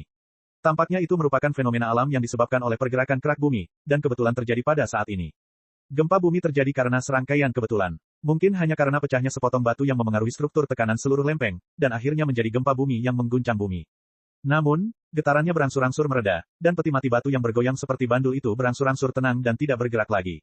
Istana bawah tanah Wuhua ini sendiri merupakan formasi yang tidak bisa dihancurkan, jadi tidak takut sama sekali terhadap gempa bumi. Sekalipun gunung di luar runtuh dan bumi retak, tidak akan banyak pergerakan di dalam. Akan sangat menggelikan jika tempat tinggal seorang hantu abadi hancur karena gempa bumi.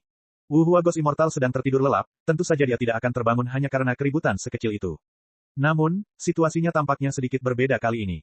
Ki kematian dan ki yin berangsur-angsur melemah, dan tak lama kemudian, keduanya lenyap sepenuhnya. Peti mati batu itu tiba-tiba terbuka sebuah celah. Bayangan hitam pekat menjulurkan kepalanya dari dalam. Bayangan itu tidak memiliki mata, telinga, mulut, atau hidung, dan hanya bayangan hitam. Bayangan itu adalah Wuhua Ghost Immortal. Dia melepaskan seberkas persepsi ilahi dan dengan cepat memindai seluruh jurang. Dia menemukan bahwa arah urat bumi telah berubah. Dia jelas tercengang. Urat-urat bumi setara dengan meridian internal dunia. Tidak seperti gunung dan sungai di permukaan, kecepatan perubahannya sangat lambat. Karena alam hantu kelaparan terus-menerus melahap dan berkembang, kecepatannya sedikit lebih cepat daripada dunia rata-rata, tetapi tetap saja memerlukan waktu setidaknya 1 juta tahun untuk berubah. Bahkan jika gunung dipindah-pindahkan dan lautan ditimbun, atau medannya diubah secara langsung, akan tetap sulit untuk memengaruhi arah urat bumi. Diperlukan perhitungan yang tepat. Akan tetapi, gempa bumi yang terjadi terus-menerus telah mengubah arah urat bumi secara halus, dan kebetulan saja ki bumi di istana Wuhua terputus. Apakah itu suatu kebetulan? Namun, secara naluriah dia merasa bahwa segala sesuatunya tidak sesederhana itu. Sebagai seorang dewa hantu, ia sudah dapat memahami hukum alam. Selain itu, seiring berjalannya waktu, ia dapat melihat dengan lebih jelas. Ramalan sama alaminya dengan melihat dengan mata dan mendengar dengan telinga. Namun, ramalan ini entah mengapa lebih mudah daripada ramalan sebelumnya. Ada perubahan di kota Wuhua. Chapter 1565. Di Jalan Asura, gunung-gunung bagaikan laut, dan matahari terbenam bagaikan darah. Langit yang tadinya merah, kini diwarnai darah. Awan-awan terbakar, megah dan heroik. Seolah-olah tidak ada hari, yang ada hanya fajar dan senja. Mati dalam pertempuran di bawah matahari terbenam dan bangkit kembali di bawah matahari terbit, hanya warna darahnya yang tetap tidak berubah. Itu adalah tragedi dan kepahlawanan yang tidak dapat dipahami oleh orang-orang yang hidup di bawah langit biru dan awan putih. Bang bang bang, bumi berguncang, dan gunung-gunung pun bergetar. Seorang raksasa melangkah maju dengan langkah berat, sambil memanggul istana seukuran gunung kecil di punggungnya. Istana itu berdiri tegak, dengan menara putih dan kubah emas, serta halaman dan koridor yang tersebar. Istana itu diwarnai merah terang oleh sinar matahari, seperti kuil yang megah. Kuil ini juga lebih layak disebut kuil, daripada kebanyakan kuil di dunia. Dibandingkan dengan patung-patung batu dan patung-patung tanah liat, kuil ini adalah dewa perang Asura yang hidup.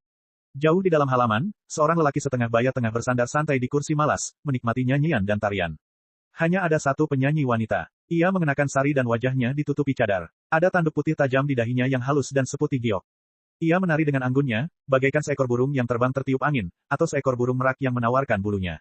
Lagu itu sedih dan mengharukan, bagaikan sutra, samar-samar terdengar, dan memabukkan, mengubah halaman itu menjadi alam rahasia di dalam hutan.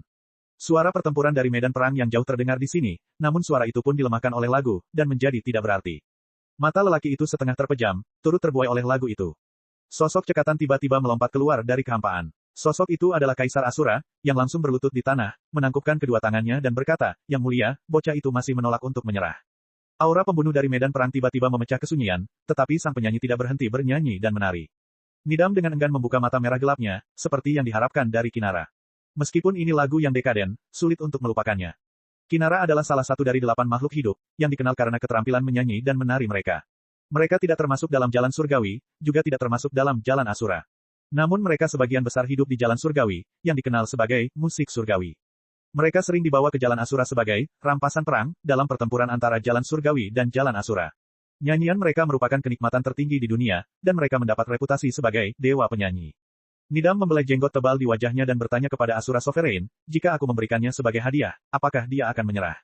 Yang mulia, saya tidak yakin anak itu akan menyerah bahkan jika dia mati dalam pertempuran. Sang penguasa Asura tampaknya telah memikirkan sesuatu. Masih ada rasa takut yang tersisa di hatinya, tetapi ada juga kekaguman yang tak tersamar di matanya. Kalau begitu, tidak ada gunanya. Nidam melambaikan tangannya dengan santai, dan kepala wanita itu jatuh ke tanah. Tubuh tanpa kepala itu masih menari-nari, dan kepala yang bercadar itu masih bernyanyi. Keadaannya bahkan lebih menyedihkan dan menyedihkan, seperti burung kukuk yang menangis darah. Untuk sesaat, pikiran Asura Sovereign terguncang, dan dia tidak bisa mengendalikan dirinya. Dia buru-buru membangkitkan semangat juangnya dan menjaga hati nuraninya. Kalau nyanyian semacam ini didengarkan terlalu lama, tentu akan melemahkan semangat juangnya. Nidam memutar ujung janggutnya. Jika kau berdiri dan melawan, kau mungkin masih punya kesempatan untuk bertahan hidup. Mengikuti langkah tariannya yang anggun, Nara dengan anggun mengangkat kepalanya sendiri dan terus bernyanyi untuk dirinya sendiri. Mati demi Ningge, hidup tanpa perlawanan, dan keras kepala. Nidam menggelengkan kepalanya dengan menyesal. Aku akan menemui Pangeran Xiaoming sendiri. Tentara Raja Xiaoming, tenda pusat. Luo Hou Xiaoming membubarkan bawahannya dan menghadapi peta sendirian. Tiba-tiba telinganya menajam. Suara siulan tajam terdengar dari kejauhan, dan dalam sekejap, suara itu menerobos formasi militer yang berat dan melangkah ke dalam tenda. Akhirnya kita bertemu, Pangeran Xiaoming. Nidam tampak seperti sedang berjalan santai. Menatap punggung Luo Hou Xiaoming, matanya dipenuhi tekad dan gairah. Bukan karena dia punya preferensi khusus, tetapi karena bakat ini terlalu langka. Meskipun dia tidak dapat menggunakan kemampuan ilahi dan mantra klan Rahu, bakat dan kekuatan yang ditunjukkan Luo Hou Xiaoming tetap menakjubkan. Dalam pertarungan langsung, dia tidak takut pada Asura Sovereign manapun. Saat memimpin pasukan, dia bisa melawan Battle God. Pada saat yang sama, dia ahli dalam banyak teknik pertempuran seperti pembunuhan dan perburuan. Ini adalah hal-hal yang mengalir dalam darahnya. Perang tersebut telah berlangsung hingga sekarang, dan semua penguasa Asura di bawah dewa pertempuran Nidam sepenuhnya diyakinkan olehnya. Nidam memahami nilainya lebih dari orang lain. Bahkan dewa perang harus bertempur dalam pertempuran berdarah agar bisa menjadi dewa perang Raja Asura sejati. Selain surga, musuhnya adalah dewa perang lainnya. Kalau saja dia memiliki jenderal seperti itu di belakangnya saat bertarung melawan dewa perang yang lain, untuk membantunya memimpin pasukan dan menghimpun semangat pasukan, dia akan memiliki peluang menang paling sedikit 30% lebih tinggi. Ini adalah hadiah dari Hong Tian. Nidam memuji Hong Tian dalam hatinya, sorot matanya semakin bersemangat. Luo Hou Xiaoming menoleh. Jenggotnya tak tercukur dan wajahnya tertutup debu, tetapi matanya masih seterang bintang. Dalam sekejap, hal itu memberi Nidam ilusi bahwa pihak lain adalah dewa pertempuran yang dapat berdiri sejajar dengannya. Dewa perang Nidam, kau bisa memanggilku, Ming, atau Raja Xiaoming. Luo Hou Xiaoming sengaja menyembunyikan nama keluarga, Rahu, dan Pangeran Xiaoming, yang diberikan Li Qingshan kepadanya.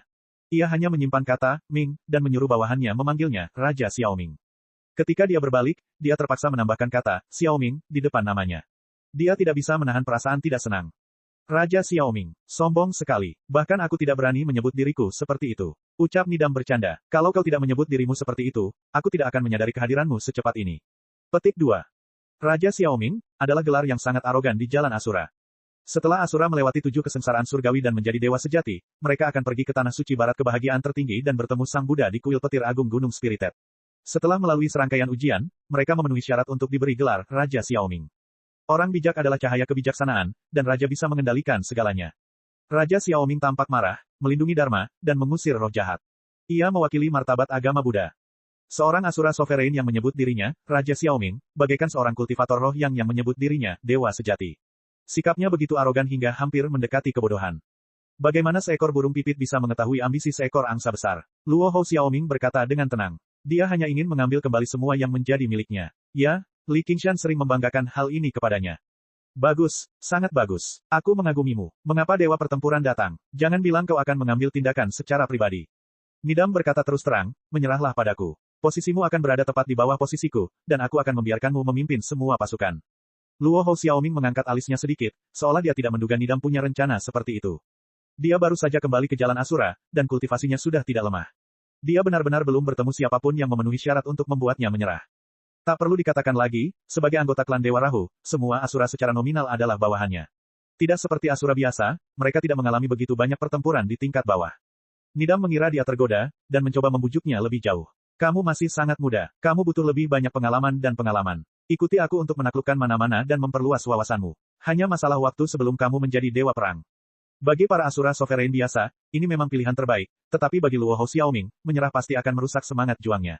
Yang paling kurang darinya adalah waktu. Ibunya dapat melihat tempat ini kapan saja, dan sebagai Rahu, dia tidak akan pernah melayani Asura lain sebagai tuannya. Dia tertawa dingin. Aku tidak membutuhkanmu. Aku juga bisa menjadi dewa perang. Ekspresi Nidam menjadi gelap, langsung berubah menjadi jelek dan ganas. Tidak ada dewa perang yang akan membiarkan orang sepertimu bangkit dengan mudah. Bahkan jika aku harus mengambil tindakan sendiri hari ini, aku akan membuatmu tetap di sini.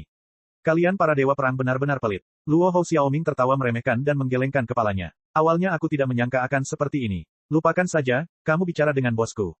Bos, Nidam mengerutkan kening. Mungkinkah sudah ada dewa perang lain di belakangnya? Itu akan merepotkan. Dia harus segera mengakhiri pertempuran dan mengalahkannya. Tepat saat dia hendak menyerang, seorang pria tiba-tiba keluar dari sudut gelap tenda dan menepuk dadanya. Benar, ini aku. Nidam terkejut. Dia tidak menyadari saat orang ini muncul. Luo Hou Xiaoming berkata, terlalu lambat. Kau membuatku mengatakan omong kosong untuk mengulur waktu. Bagaimana kamu bisa berbicara kepada bosmu seperti ini? Berhenti bicara omong kosong. Kamu bisa melakukannya. Luo Hou Xiaoming bertanya. Perbedaan antara jiwa primordial dan dewa perang tidaklah kecil. Chapter 1566. Apa katamu? Wajah Nidam berangsur-angsur menjadi ganas dan pucat, seperti patung di kuil kuno yang suram. Dia berjalan menuruni altar selangkah demi selangkah, dan seperti gunung yang runtuh, dia menekan Li Qingshan. Faktanya, sosoknya tidak berubah sama sekali. Yang berubah adalah momentumnya, melesat ke langit dan mengaduk angin dan awan. Langit tiba-tiba menjadi gelap dan menekan tenda besar itu. Semua Asura di medan perang mendongak. Dewa perang marah. Ketika dewa perang marah, ada jutaan mayat dan sungai darah. Kemenangan atau kekalahan pertempuran ini tidak lagi diputuskan oleh orang lain. Li Qingshan menundukkan kepalanya sedikit, dan di bawah alisnya yang tebal, sepasang mata hitam berbinar. Dia berkata sambil tersenyum tipis, ayo buat kesepakatan. Kau keluar sekarang, dan aku akan mengampuni nyawamu. Bagaimana? Kesuraman di hati Luo Hou Xiaoming pun sirna. Inilah Li Qingshan dalam ingatannya. Ia tak kuasa menahan tawa keras. Pergilah, bos, gigit dia sampai mati. Diam kau. Li Qingshan melotot padanya dan berpikir, aku ingin menggigitnya sampai mati. Dewa perang Asura tidak sebanding dengan hakim neraka. Meskipun hakim neraka telah menyusup ke dalam sistem, karena hal ini, kekuatan tempurnya benar-benar mengkhawatirkan. Intinya, dia hanyalah hantu abadi. Sang dewa perang telah berjuang melalui pertempuran berdarah. Ia memiliki tubuh Asura yang tak pernah mati dan kekuatan tempur yang sangat mengerikan. Butuh banyak usaha baginya untuk menyerang Hakim Lu secara diam-diam. Sekarang setelah terjadi konfrontasi langsung, dia benar-benar tidak punya keuntungan sama sekali. Maka dengan sengaja ia memprovokasi Nidam dan mengguncang pikirannya, sehingga ia dapat memanfaatkan situasi dan memicu serangan balik iblis dalam. Nidam sangat marah, bagaikan gunung berapi yang bisa meletus kapan saja. Saat berikutnya, dia kembali tenang. Kau bukan Asura, siapa kau? Hal ini membuat Li Qingshan teringat pada api mati yang membeku di gunung es, dan ia mendesah dalam hatinya, sungguh tekad yang sempurna. Terhadap tindakan Hakim Lu, saya khawatir tidak ada gunanya di langit ini.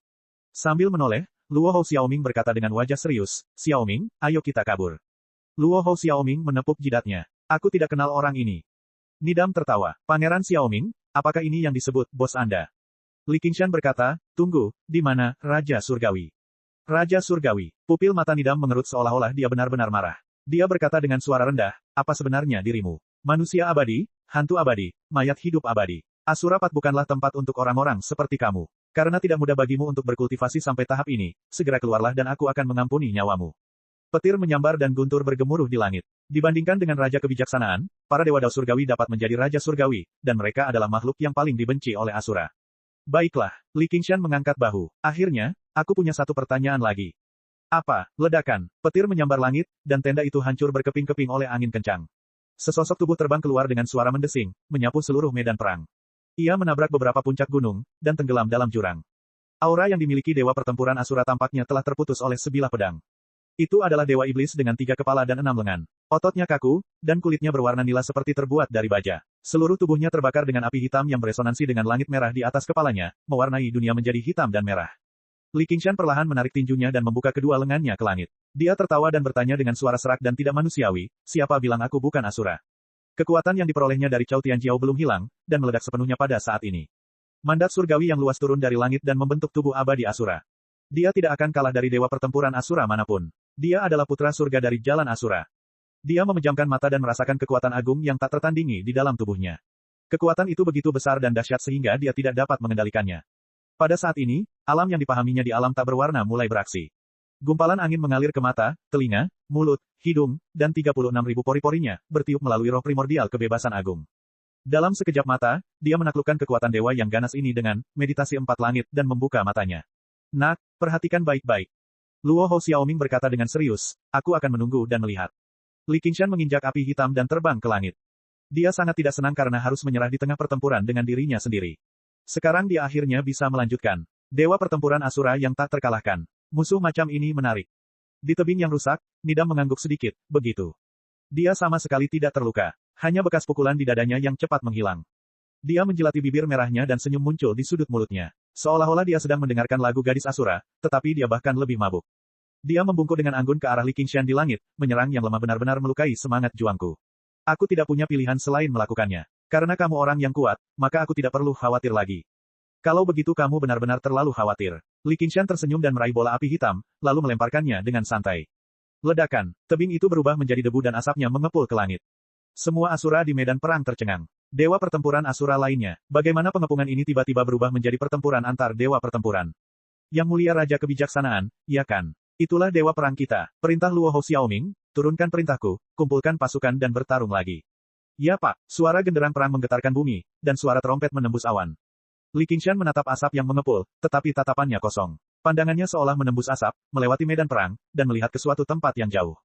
Dia jelas-jelas melihat keberadaan hukum. Setelah melewati 6 kesengsaraan surgawi, dia bukan lagi seorang kultivator biasa. Dia telah mencapai alam yang tak terbayangkan dan benar-benar dapat melihat hukum langit dan bumi. Seolah-olah ia tiba-tiba memperoleh organ sensorik lain. Meskipun ia tidak dapat melihat warna, mendengar suara, atau mencium, apa yang ia lihat, dengar, dan terima adalah informasi sejuta kali lebih banyak daripada sebelumnya. Tidak ada warna di dunia, yang ada hanyalah getaran cahaya. Tak ada suara di dunia, kecuali riak udara. Hal-hal yang dapat dirasakan manusia sebenarnya terlalu sempit, seperti orang buta dan tuli. Terlalu mudah bagi orang biasa untuk mengalahkan orang buta. Mereka bahkan tidak perlu lebih kuat dari orang buta. Bukan hanya perbedaan kekuatan. Pertanyaannya, perbedaannya jauh lebih besar. Setidaknya seorang penyandang tunanetra dapat memahami secara garis besar apa arti melihat. Jika ia telah bersama orang-orang buta lainnya sejak ia masih muda, ia tidak akan dapat membayangkan bagaimana orang lain dapat dengan tepat memahami setiap gerakannya, dan selalu mengenai bagian-bagian vitalnya. Itu sama ajaib dan mengerikannya seperti ia dapat meramal masa depan. Ini adalah indera ketujuh di samping indera keenam, yang disebut indera terakhir dalam agama Buddha. Ini juga pertama kalinya bagi Li Qingshan menggunakan kemampuan ini dalam pertempuran. Baru saja, di saat itu, dia tidak menyerang Nidam dengan kecepatan atau kekuatan, tetapi menggunakan teknik rahasia setan langit untuk mengganggu indera terakhir lawannya. Alasan lainnya mungkin karena kekuatan pukulan ini terlalu redup tidak cukup untuk menarik perhatian lawan. Dalam pengamatannya, sampai saat ini nafas lawannya tidak melemah sedikitpun. Yang akan datang, pada saat ini, Nidam keluar dari asap, tubuhnya terbakar dengan api hitam. Kecepatan generasi dagingnya jauh melebihi kecepatan api hitam menghancurkannya. Dia dengan santai memadamkan api di tubuhnya. Chapter 1567. Li Qingshan. Li Qingshan berdiri di tengah awan yang terbakar, wajahnya tanpa ekspresi, tetapi dia sangat terkejut. Bahkan dengan kekuatan api apokaliptik, dia tidak dapat melukai orang ini sama sekali. Kebutuhan. Nidam meletakkan tangan kanannya di dada dan membungkuk sedikit. Ia juga menyebutkan namanya, sudut bibirnya melengkung ke atas. Kau sangat terkejut. Tampaknya kamu belum lama mengalami kesengsaraan surgawi ke-6, dan kamu bahkan tidak terbiasa menyembunyikan emosimu. Api itu seperti senjata. Kekuatannya tidak terletak pada senjata itu sendiri, tetapi pada orang yang menggunakannya. Dan apa yang disebut api apokaliptik, tentu saja, hanya dapat dilepaskan oleh dewa. Api yang digunakan oleh Master Iblis Surgawi untuk membakar kota Sanlian bukanlah mainan semacam ini. Hati Li Qingshan bergetar. Di bawah pengamatan kesadaran tanpa nama, bahkan pikirannya menjadi hampir transparan. Dalam sekejap, ia menyusun kembali pikirannya dan membangun tembok tinggi untuk menghalangi mata-mata yang mengintip. Pada saat ini, dia tiba-tiba merasakan sakit di dadanya, dan dia muntah seteguk darah. Nidam berdiri jauh di cakrawala, tetapi di tangannya ada jantung berdarah yang masih berdetak. Bagaimana kamu bisa teralihkan perhatiannya saat bertengkar? Tubuh Li Qingshan tidak memiliki bekas luka, tetapi dia merasa dadanya kosong. Itu adalah hatinya. Ketika dia memfokuskan pikirannya pada bagian dalam, dia mengabaikan bagian luar dan memperlihatkan kekurangan. Berdasarkan pengalaman masa lalunya bertarung dengan orang lain, hal itu sama sekali tidak dapat dianggap sebagai cacat dari jarak sejauh itu, tetapi dia langsung menderita cedera berat. Tangan Nidam langsung menembus kekosongan dan menusuk dadanya, mengambil jantungnya dan menghancurkan organ lainnya. Li Qingshan menyeka darah dari sudut mulutnya. Aku telah belajar sesuatu. Nidam dengan santai menghancurkan jantungnya, merentangkan jari-jarinya yang berdarah, dan menutupi Li Qingshan. Aku akan mengeluarkan organ-organmu satu persatu. Berapa lama kau bisa bertahan dengan tubuh abadi Asura sementara ini? Lalu, aku akan memosongkan roh primordialmu, dan kau akan mati. Li Qingshan menyela dengan tidak sabar. Apa yang ingin kamu katakan? Berlari. Semakin jauh semakin baik. Akan lebih baik jika kamu bisa melarikan diri dari alam Asura. Kembalilah setelah kamu sepenuhnya beradaptasi dengan dunia ini dan belajar cara bertarung. Bukankah kau mengatakan aku harus mati? Jika kau mati di tanganku, aku khawatir dia lebih baik mati di medan perang daripada menyerah. Nidam kembali menatap tanah. Di bawah komando Luo Hou Xiaoming, pasukan Raja Kebijaksanaan yang dikepung telah berkumpul kembali dan mulai keluar dari pengepungan.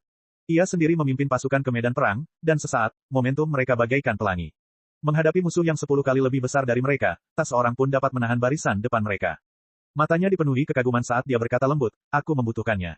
Seluruh tubuh Li Qingshan bergetar, dan dia segera mengambil keputusan. Aku benar-benar tidak bisa menyerahkan teman sekelas Little Ming kepada pria gay sialan ini. Mati. Sambil mengendalikan kobaran api hitam, dia menyerang langsung ke arah Nidam. Dia mengangkat keenam lengannya, dan bola api mengembun menjadi tombak. Aku.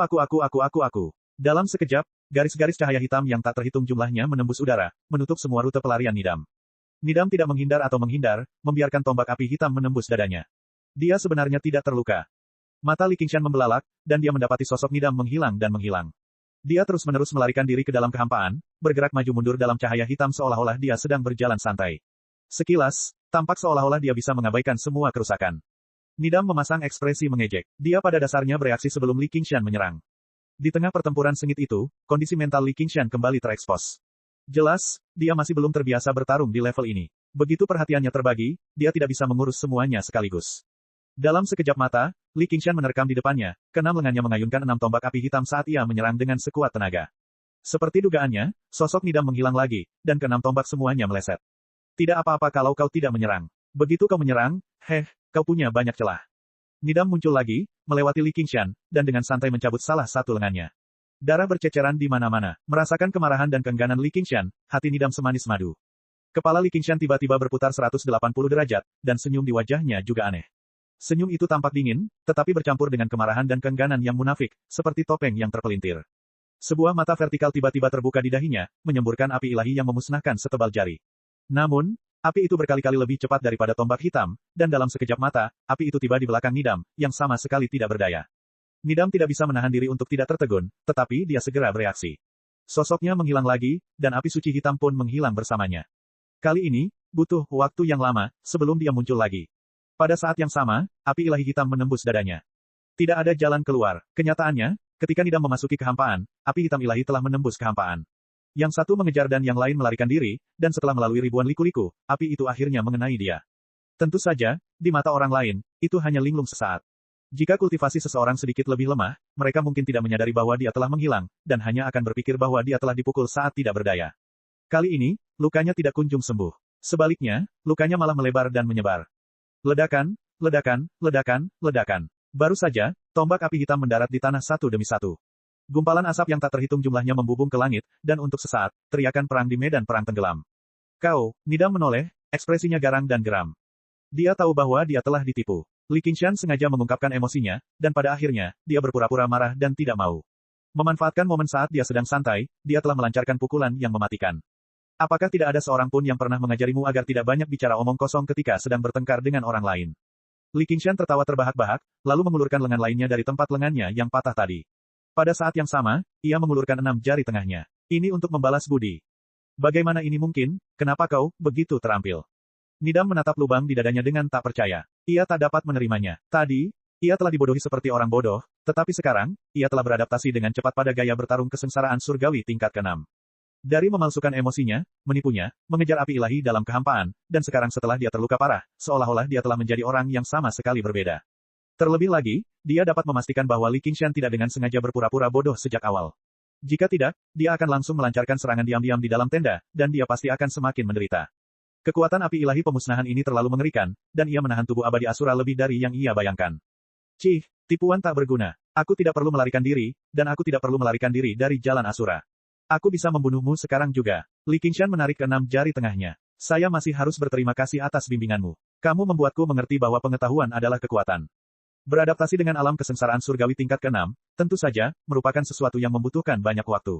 Namun, di alam tak berwarna, Li Qingshan telah mencapai alam yang lebih tinggi. Informasi ini disimpan dalam angin perdagangan milik saudara Liu Er. Selama kekuatannya mencukupi, ia dapat memadukannya kapan saja.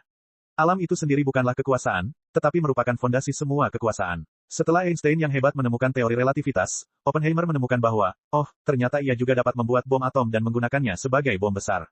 Dalam hal pertarungan, Li Qingshan selalu mampu memahaminya tanpa guru. Dia menyadari bahwa cara dia menggunakan api ilahi pemusnahan di masa lalu benar-benar terlalu kikuk. Itu seperti menggunakan bom nuklir untuk menyerang seseorang. Paling-paling, itu adalah bom kotor. Yang terpenting, dia menyadari bahwa benda di dahinya bukan sekadar penyembur api, tetapi benar-benar sebuah mata. Dengan demikian, ia mampu mengunci gerakan Nidam di dalam kehampaan dan melihat cacat yang ada pada tubuhnya. Itu bukan apa yang disebut cacat karena dipukul di wajah karena dia tidak bertahan tepat waktu. Sebaliknya, itu adalah cacat pada level aturan. Itu seperti batu keras kepala dengan banyak retakan yang sulit dilihat dengan mata telanjang. Tidak ada gunanya menebasnya dengan pisau atau kapak, dan paling-paling hanya akan meninggalkan beberapa bekas putih. Tetapi selama ia menemukan celah krusial dan memukulnya perlahan dengan pahat, batu keras itu akan retak dan bahkan pecah.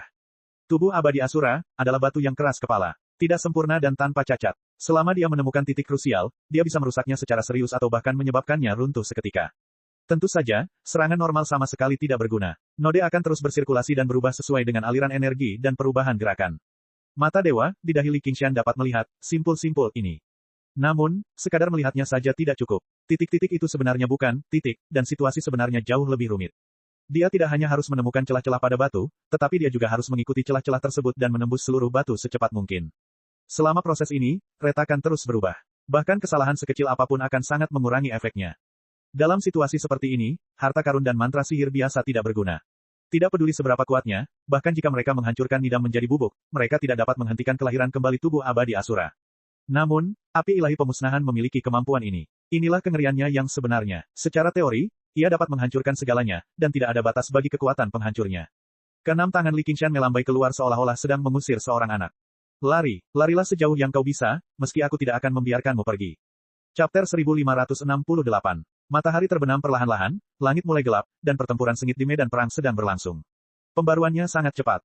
Jutaan Asura tersebar di wilayah yang luas, dan itu berbeda dari serangan frontal sederhana yang dilakukan Li Qingshan dalam pertempuran di wilayah iblis.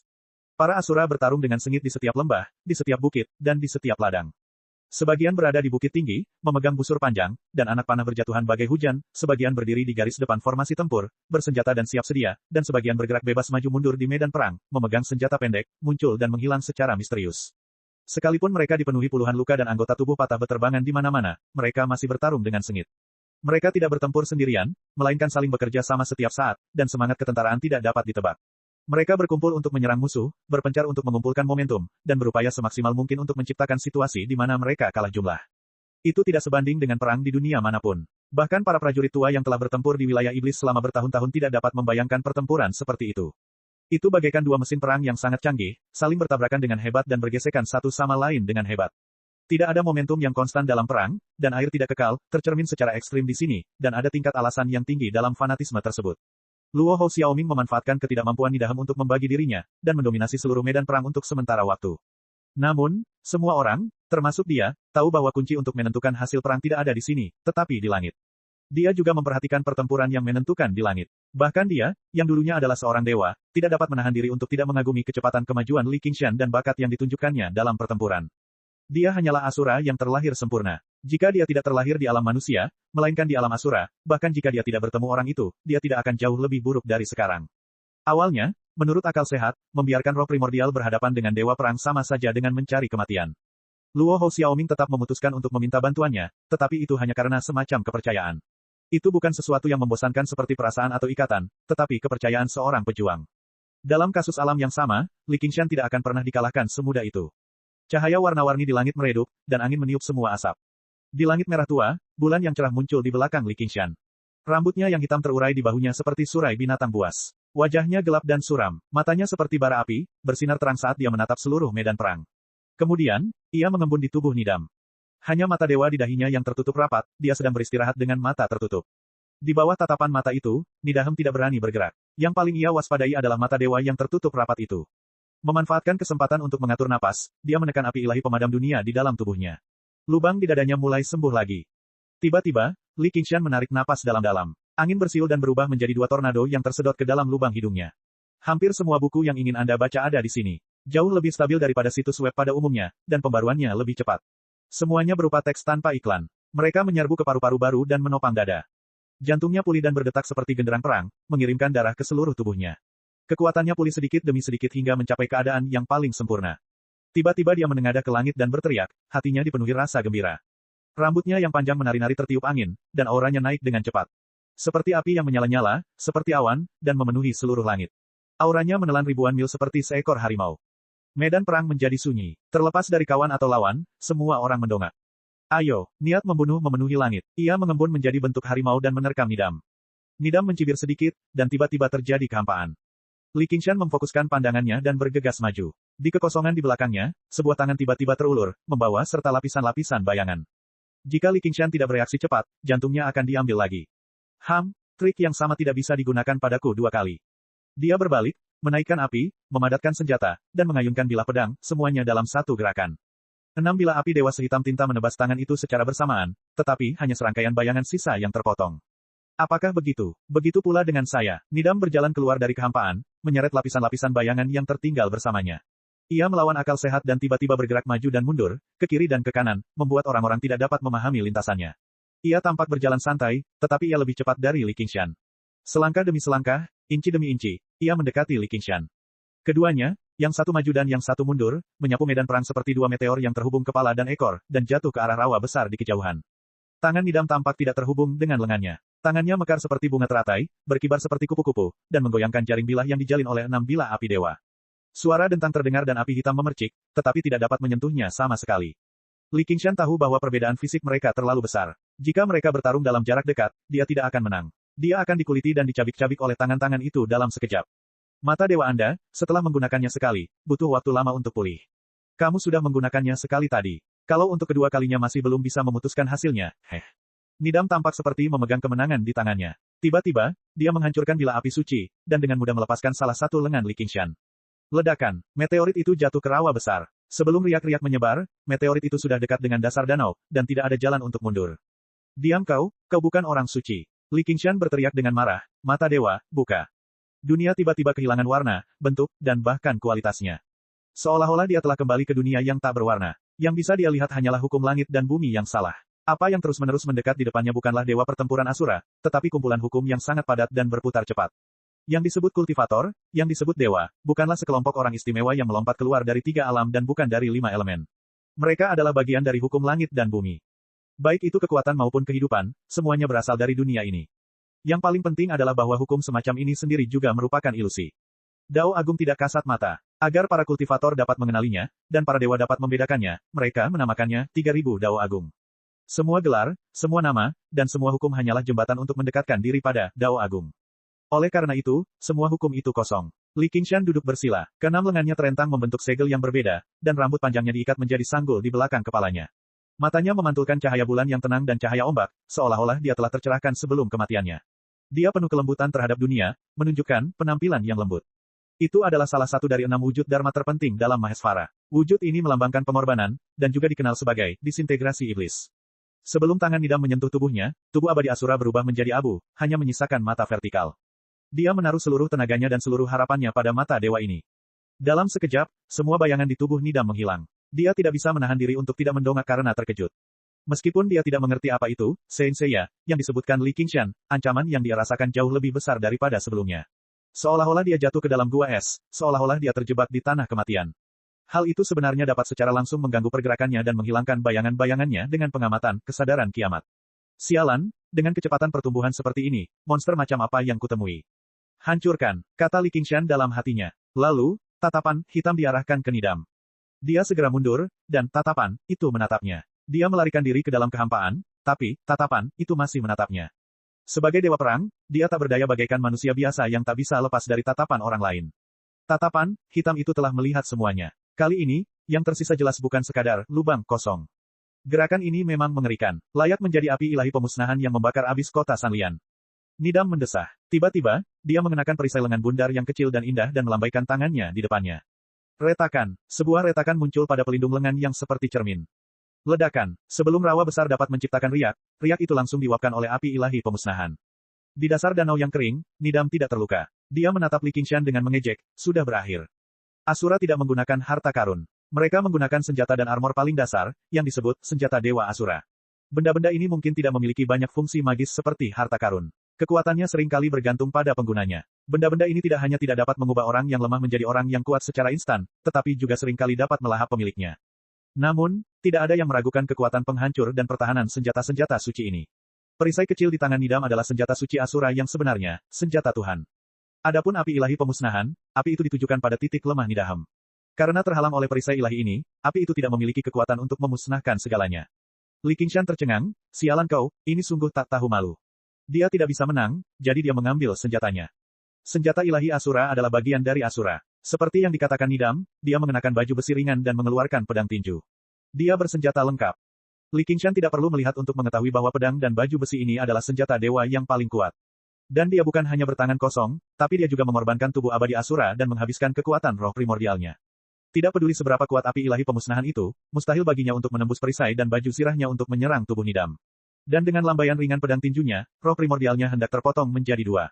Li Qingshan berpikir, mari kita bicara baik-baik. Ingin melarikan diri, sudah terlambat. Kalau tidak, saat kita bertemu lagi, akulah yang akan mati. Nidam benar-benar sedikit takut dengan kecepatan pertumbuhan Li Qingshan yang tidak normal. Api ilahi pemusnahan itu membuatnya merasakan ketakutan yang tak kunjung hilang. Jika dia terkena serangan itu sekarang, tubuh abadi Asura mungkin akan runtuh dalam sekejap. Dan jika, penglihatan, Li Qingshan lebih akurat dan kuat, itu bahkan mungkin membuatnya tidak dapat dilahirkan kembali dan jatuh sepenuhnya. Kalau aku tidak menyingkirkan bencana ini, aku tidak akan tenang. Kuharap kau tidak akan terlahir kembali. Kalau tidak, aku akan memburumu sampai kau mati. Dia mengayunkan pedang tinjunya dan menebas dengan ganas. Ada banyak bayangan sisa, dan sulit membedakan mana yang asli dan yang palsu. Namun ia menghalangi dari atas, bawah, kiri, kanan, dan segala arah.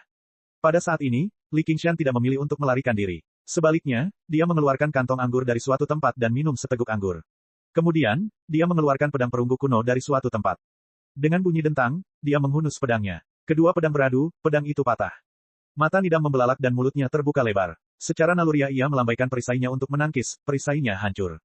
Ekspresi Nidam bagaikan mimpi. Dia menatap pedang perunggu kuno yang tak mencolok itu jatuh di tubuhnya dalam keadaan tak sadarkan diri, armornya retak. Ekspresi Li Qingshan juga sangat berlebihan dan aneh. Baru saja, dia baru ingat bahwa dia juga punya senjata. Meskipun ilmu pedangnya sedikit berkarat, dia masih bisa mengatasinya di saat kritis. Siapa yang mengira benda ini dapat memotong senjata suci Asura seperti memotong tahu? Darah berceceran, dan Nidam berlutut. Tenggorokannya mengeluarkan suara berdeguk, dan darah menyembur keluar. Nyawanya telah terputus. Kekuatan penghancur pedang itu jauh melampaui kekuatan pemulihan tubuh abadi Asura. Selain itu, pedang itu tidak seperti api ilahi pemusnahan yang menghancurkan titik-titik kunci. Pedang itu murni menghancurkan musuh secara langsung. Ini, pedang apa ini? Li Qingshan mengangkat bahunya, siapa yang tahu? Ia mendesah lagi, Sadam, oh Sadam, sudah kukatakan padamu sejak lama, jangan bicara omong kosong, jangan bicara omong kosong. Kenapa kau tidak mendengarkan? Kau sudah dipanggil dengan nama yang sangat sial. Nidam ingin mengatakan bahwa namanya bukan Sadam, tetapi ia memuntahkan darah dan jatuh ke tanah. Ia meninggal dengan mata terbuka lebar. Chapter 1569. Li Qingshan juga tertegun sejenak, lalu mengangkat pedangnya tinggi-tinggi dan memuji, pedang yang bagus. Cahaya bulan terang benderang, dan langit pun cerah. Dia memutar bilahnya sedikit, tetapi pedang kuno itu masih tidak menunjukkan ketajaman apapun. Tidak ada yang istimewa tentangnya, tetapi pedang itu memotong 3 senjata dewa dan membunuh dewa perang. Hei, Dewa Agung, manakah pria berkulit beruang itu? Apakah dia teman lama saudara Niu? Dia berdoa ke langit, terima kasih atas berkatmu, kepala suku Xiong. Li Qingshan akan membalas budimu di masa depan. Paling buruk, aku tidak akan mengambil alih posisimu sebagai kepala suku. Lalu dia menerkam mayat Nidam dan berdiri dengan gemetar. Ini adalah mayat dewa yang sesungguhnya. Meskipun dia tidak bisa sepenuhnya menyatu dengannya, dia tidak ingin memulai yang baru. Kuncinya adalah tubuh dewa iblis itu, dan ini hanya untuk penggunaan sementara. Sambil menyentuh luka pedang di dadanya, dia merasakan bahwa pedang itu bahkan lebih mengerikan. Ia terbang ke angkasa, melintasi langit malam, dan tiba di medan perang. Ia berteriak, Pangeran Xiaoming, bosmu telah dikalahkan, menyerahlah. Pada saat yang sama, dia mengirim pesan kepada Luo Hou Xiaoming, bosmu, aku menang. Luo Hou Xiaoming awalnya terkejut. Ia mengira Li Qingshan dapat melawan Nidam hingga seri, atau paling banter memaksanya mundur, yang sudah merupakan batas kemampuannya. Dia tidak menyangka bahwa dia akan benar-benar membunuhnya di tempat. Bagaimana dia melakukannya? Dia menghela napas lega dan berkata, baiklah, kau menang. Nanti, dia pasti akan mengungkap berapa banyak tipu daya yang disembunyikan bocah nakal ini. Li Qingshan tersenyum, ikuti aku, dan kamu tidak akan kecewa. Ya. Luo Hou Xiaoming tersenyum, mengagumi ketelitian Li Qingshan. Ada beberapa dewa perang di jalur Asura. Jika ada orang luar yang bisa mengalahkan Nidam, itu akan menarik perhatian. Jika dia mendapat perhatian dewa sejati, garis keturunan dan kekuatannya akan mudah terbongkar. Tampaknya sangat wajar bagi Li Qingshan untuk menggantikannya seperti ini. Bukankah wajar jika dewa pertempuran Asura membunuh hantu abadi dari luar? Satu-satunya masalah adalah bahwa Nidam akhirnya akan terlahir kembali, dan tidak dapat dielakkan bahwa ia akan terbongkar suatu hari nanti. Tetapi sekarang, dengan setiap waktu yang dibeli, Luo Hou Xiaoming akan mampu memulihkan sedikit kekuatannya, yang akan memberinya lebih banyak ruang untuk bermanuver. Setelah itu kedua pasukan berhenti bertempur dan berkumpul kembali.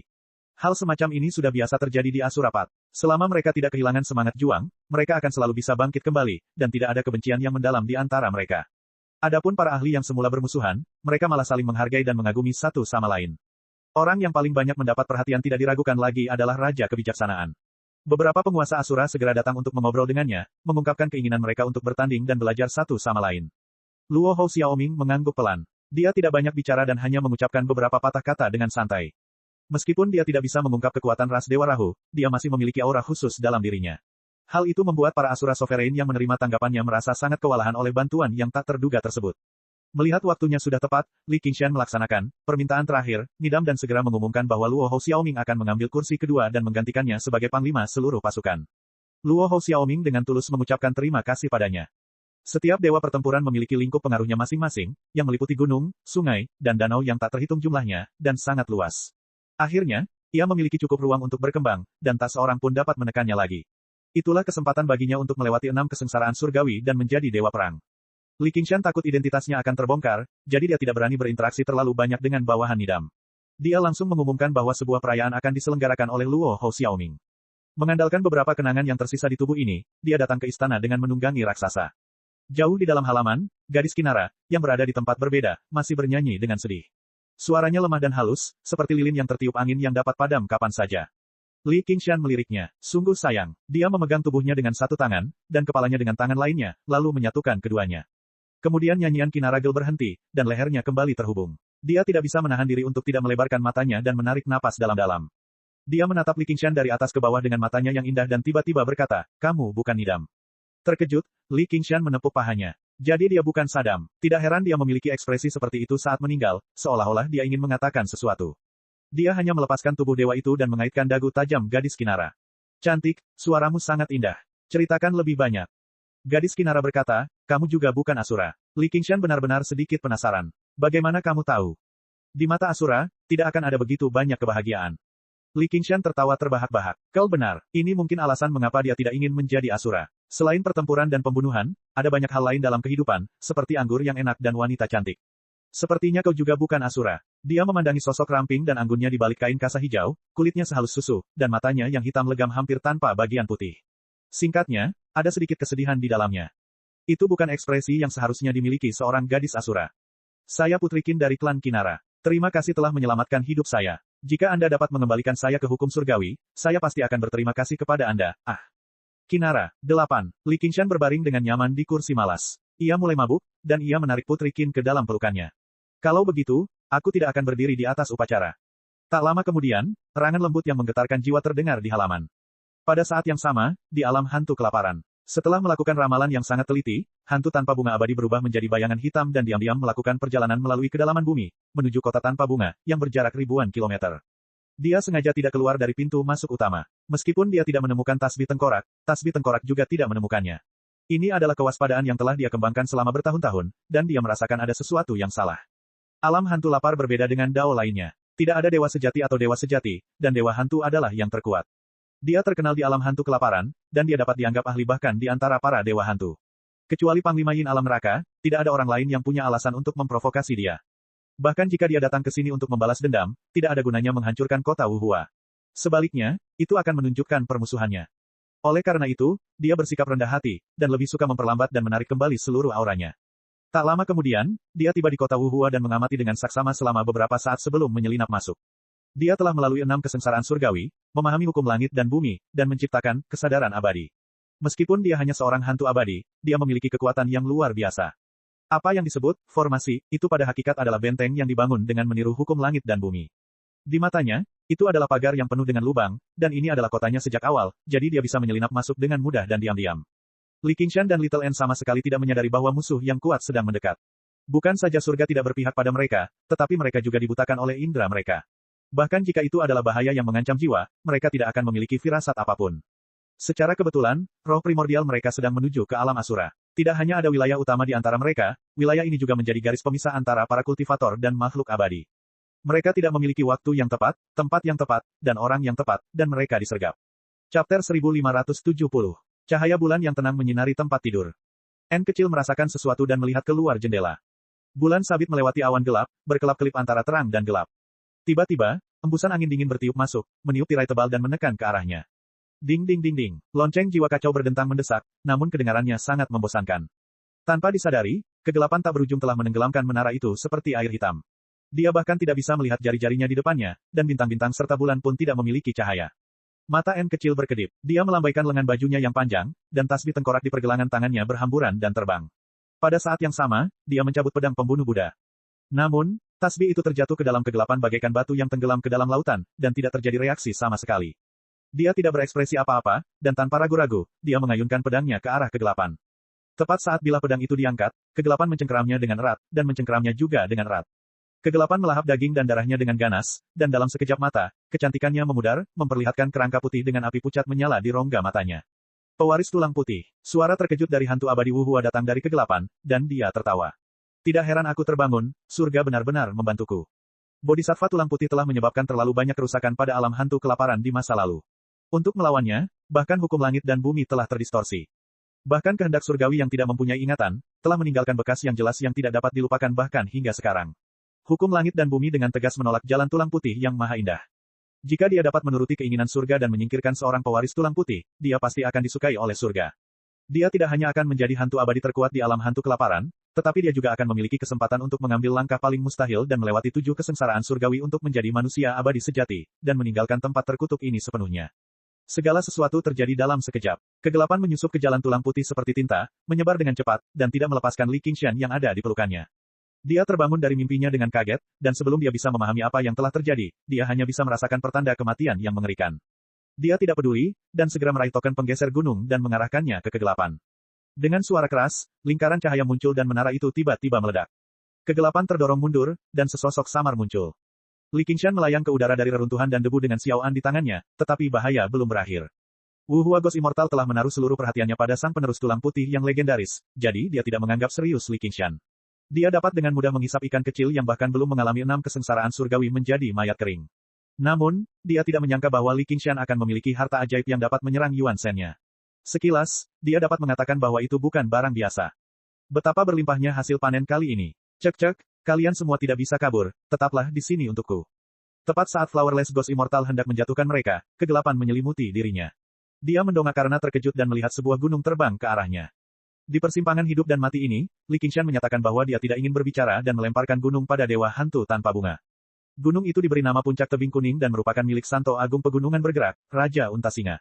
Dalam kondisi normal, hantu tanpa bunga abadi akan mampu membelah gunung sebesar itu hanya dengan lambaian tangannya. Atau dia dapat menggunakan teknik melarikan diri untuk terbang sejauh 1000 mil. Dia bahkan bisa menyelam ke dalam tanah. Namun, gunung ini tidak biasa. Bahkan sebelum gunung itu mendarat di atasnya, ia sudah tercekik. Dia juga memiliki kesadaran terakhir dan sudah bisa melihat hukum langit dan bumi. Pada saat ini, dia terkejut menemukan bahwa ada hukum yang sangat kuat yang terkondensasi di gunung. Hukum-hukum itu seperti belenggu yang menekannya dari segala arah dan bahkan dari kedalaman kehampaan. Harta karun roh bawaan, hantu abadi tanpa bunga tidak dapat mempercayainya. Itu tidak mungkin. Bagaimana mungkin seorang kultivator biasa, bahkan bukan dewa fana, dapat mengendalikan hal seperti itu? Yang disebut, Chonate, tidak merujuk pada sesuatu yang lahir sebelum langit dan bumi. Itu bukan artefak khusus yang diciptakan oleh Patriark Hong Jun untuk dipamerkan kepada generasi selanjutnya. Chonate, mengacu pada tubuh sejati alam semesta, asal-muasal semua hal, yang juga merupakan 3000 dao besar. Yi Qian memiliki pepatah, seorang pria selaras dengan langit dan bumi, selaras dengan matahari dan bulan, selaras dengan 4 musim, dan selaras dengan para dewa dan hantu. Yang Chonate menentang surga, dan generasi selanjutnya mengikuti surga.